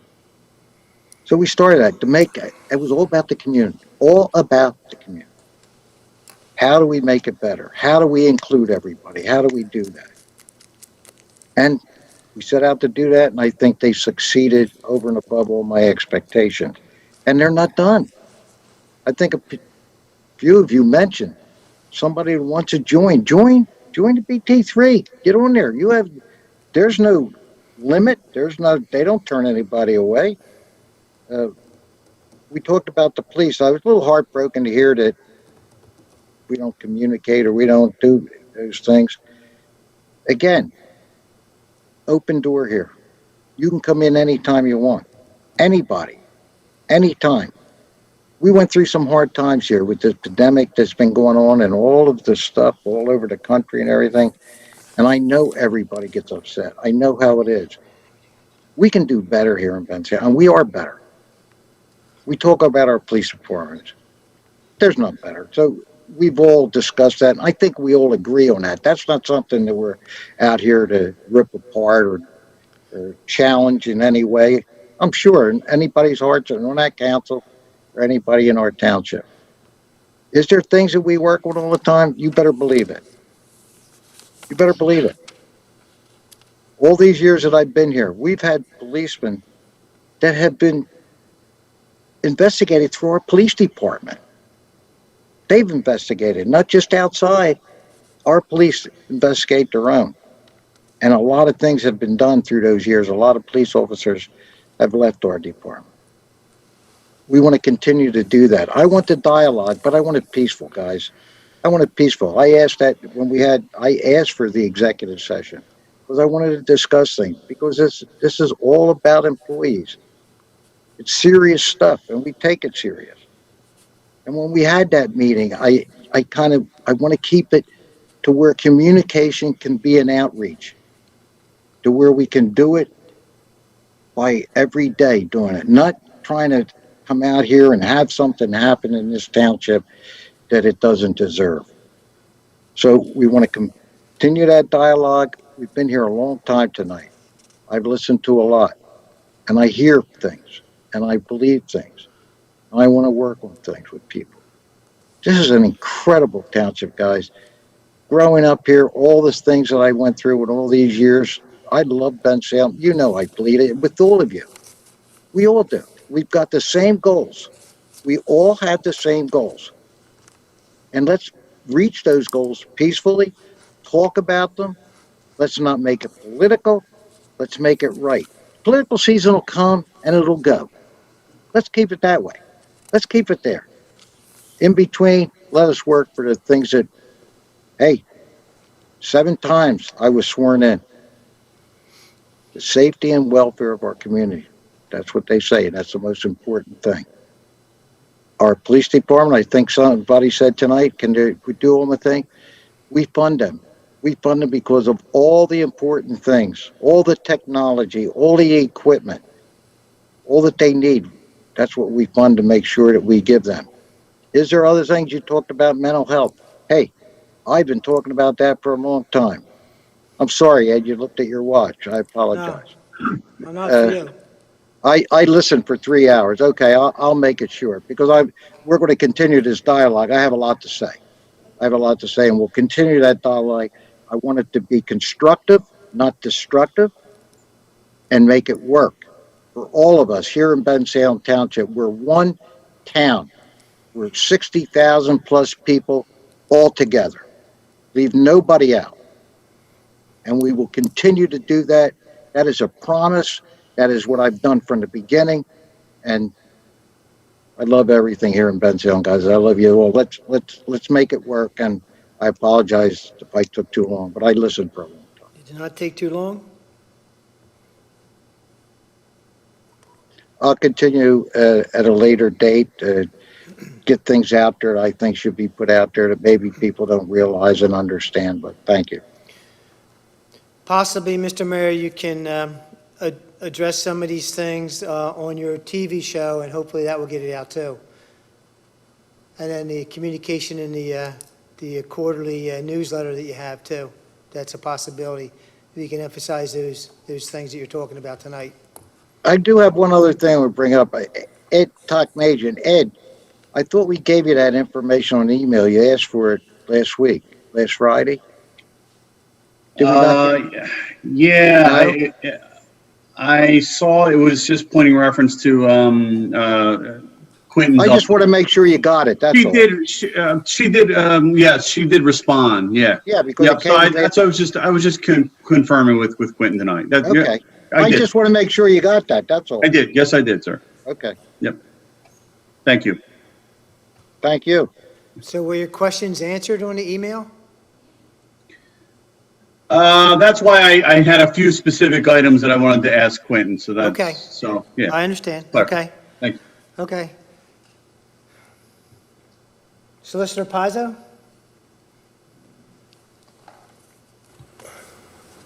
The hour's late and it's been a long evening, so Past my bedtime.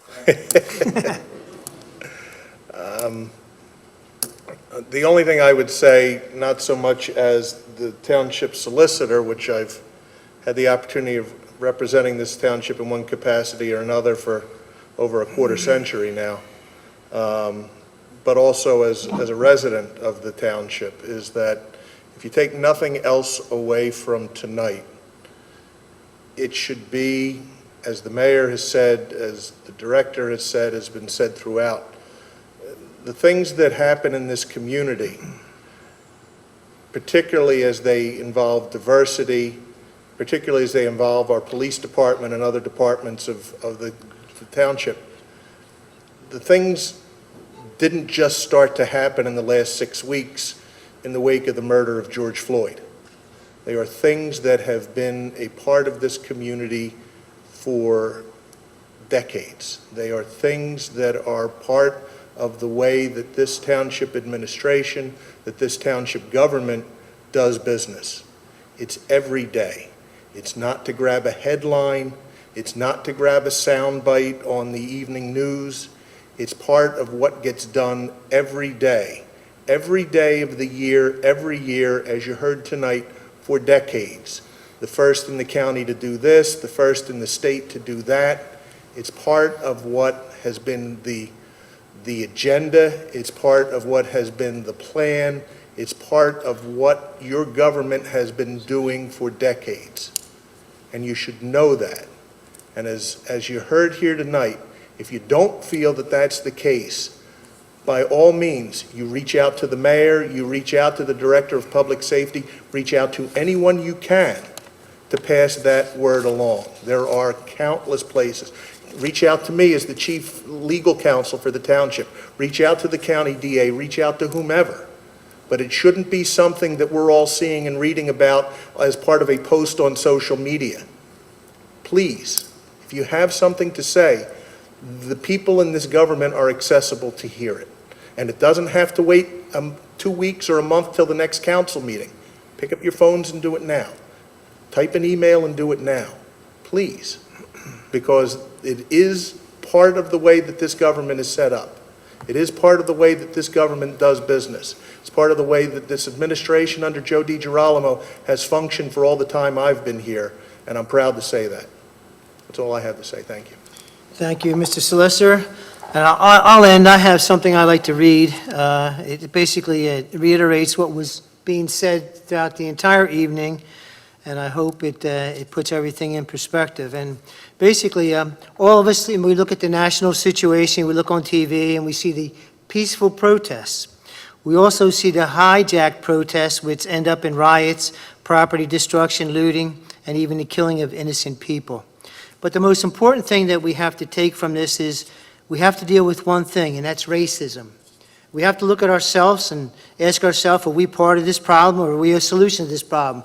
We have to look at this and say, can we help out and make sure that racism does not exist in my community? Are we part of the problem in terms of a group? Bensalem Township has addressed racial equality for as long as I've been here, for several decades, and we've come up with positive results. Examples of that are, of course, we've been called the model for America. This title was given to us by the Courier Times.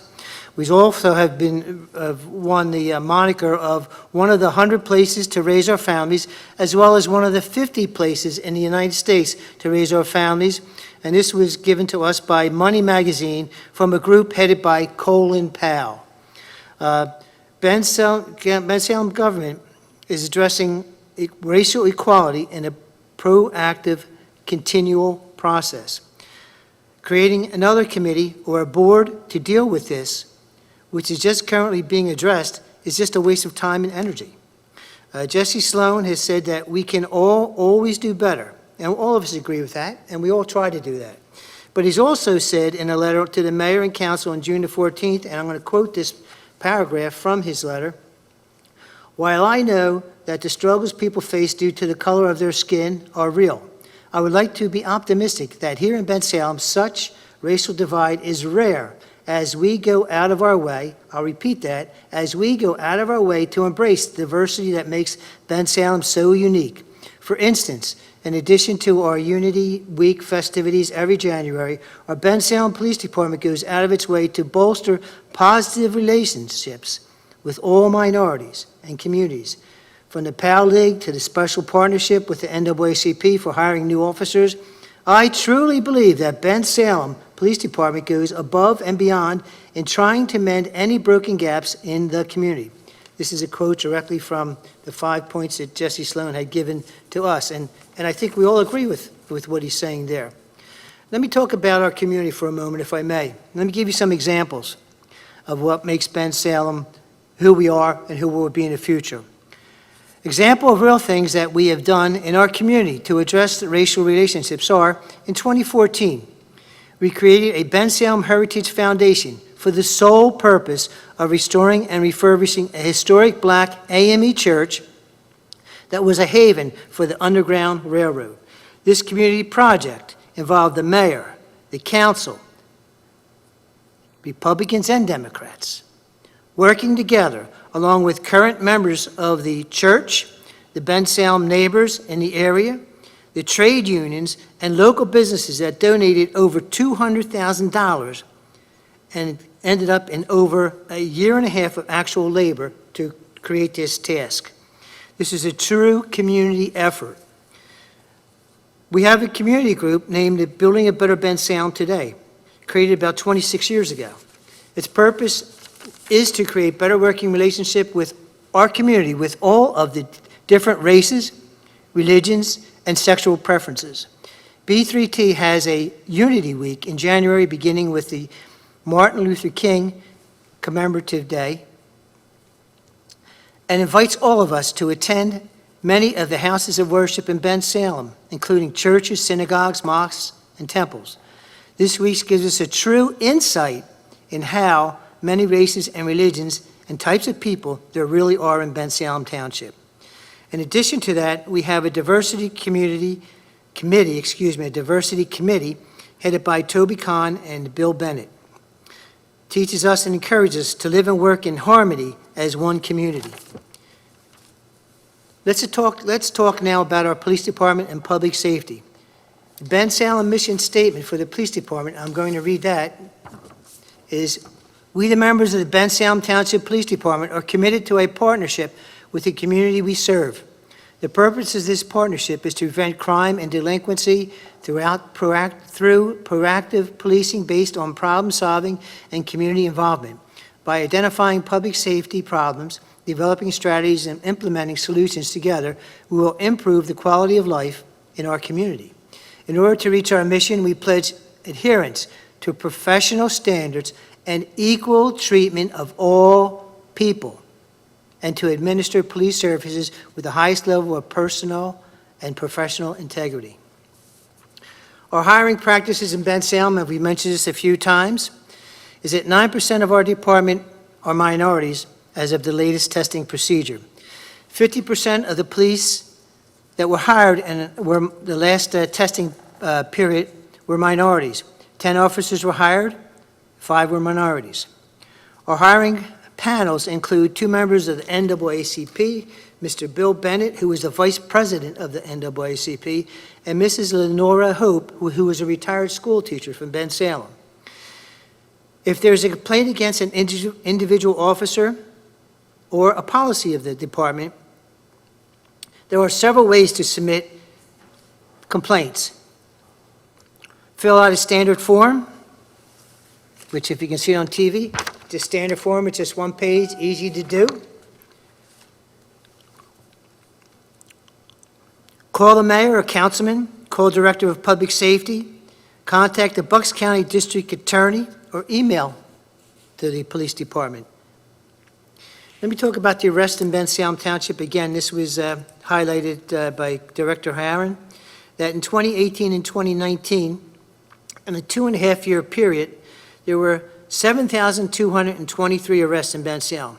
Now, every time I went to write that down, I kept writing 2,700 because I can't imagine 7,223 arrests to me was a number I just couldn't comprehend, but it was that amount.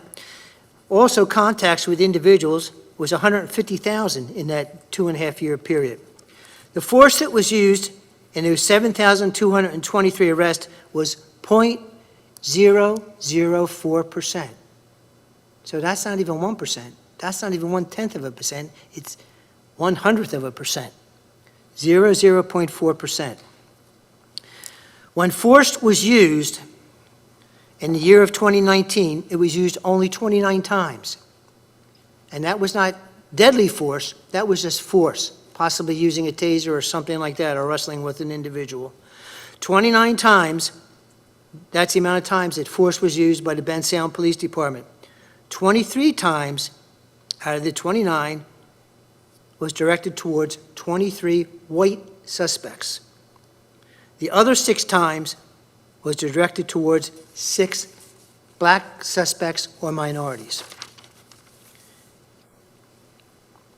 The black population in Bensalem is 7.3%, and 4.3% arrests are on black individuals.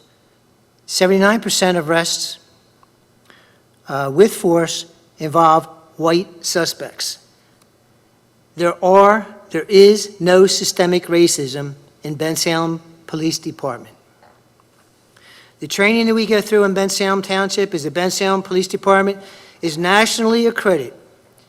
We are one of the 1,032 departments out of 18,000 police departments in our nation to receive this certification. There are only 14 police departments in Pennsylvania that are nationally accredited. We're one of them. We also are Pennsylvania state accredited, where there were 120 departments out of 1,200 departments in Pennsylvania. That means we're in the top 10% just in the Pennsylvania accreditation. All this training that we're doing is a training that they're talking about as far as reform of police departments that are coming up, whether on a national level or state level. We are already doing it. We can only not be the model for America, but we can be the police department of America. The Bensalem Police train each officer an additional 80 hours per year than what is required by the Municipal Police Educational and Training Commission, which only requires, listen to this, only requires 12 hours. We add an additional 80 hours to their training so they can deal with problems and deal with situations and be aware of them to help themselves and help the community.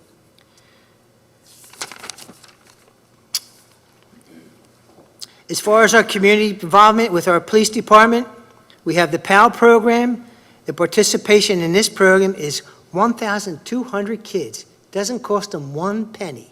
1,200 kids in Bensalem Township, and I'm sure some of the other kids from out of the township, but they still get to meet police officers. 1/3 of our PD, our police department, volunteer their time. There's no cost to this taxpayers because our business community donate graciously to meet these expenses. In our school participation, we have 2 resource officers assigned to our schools, and that's regardless of whether they're Catholic schools, public schools, private schools, or charter schools. We have 2 resource officers that go around to all the schools. We also are one of 2 Bucks County police departments to still teach the DARE program to the 5th grade students. We have a police explorer program, a Citizens Police Academy where we can understand and learn more about the police department itself. And the police department conducts many open houses. We get the opportunity and really see how interesting and how diverse our police department is. I know once I went to an open house and they asked me if I wanted to be locked into that cell, and I said, yeah, okay, I did it. And once they locked that cell and it went clang, man, I was just very much scared and couldn't realize how demanding that would be to have that happen to you. So since that time, I've been a good boy.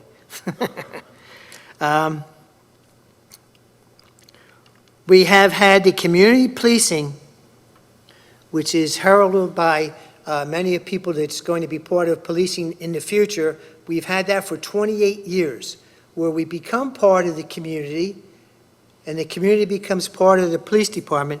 We work together, and we know each other. That's been an important part of what we've done and will do. The problems at hand have been addressed regarding racial relationships by the current administration, the mayor, and council. To create a task force would be just a duplication of all the efforts that we're already doing. And with that in mind, and with all the information that was discerned this evening, I am not going to be put on the agenda the creation of an investigative task force. And that ends my speech that I'd like to bring out tonight. With that, I'd ask that we ask for a motion to end the meeting. I make a motion, we adjourn. All right, we have a motion. I don't have a gavel again, so, Second. all right, we're done. Thank you very much, gentlemen. Thank you.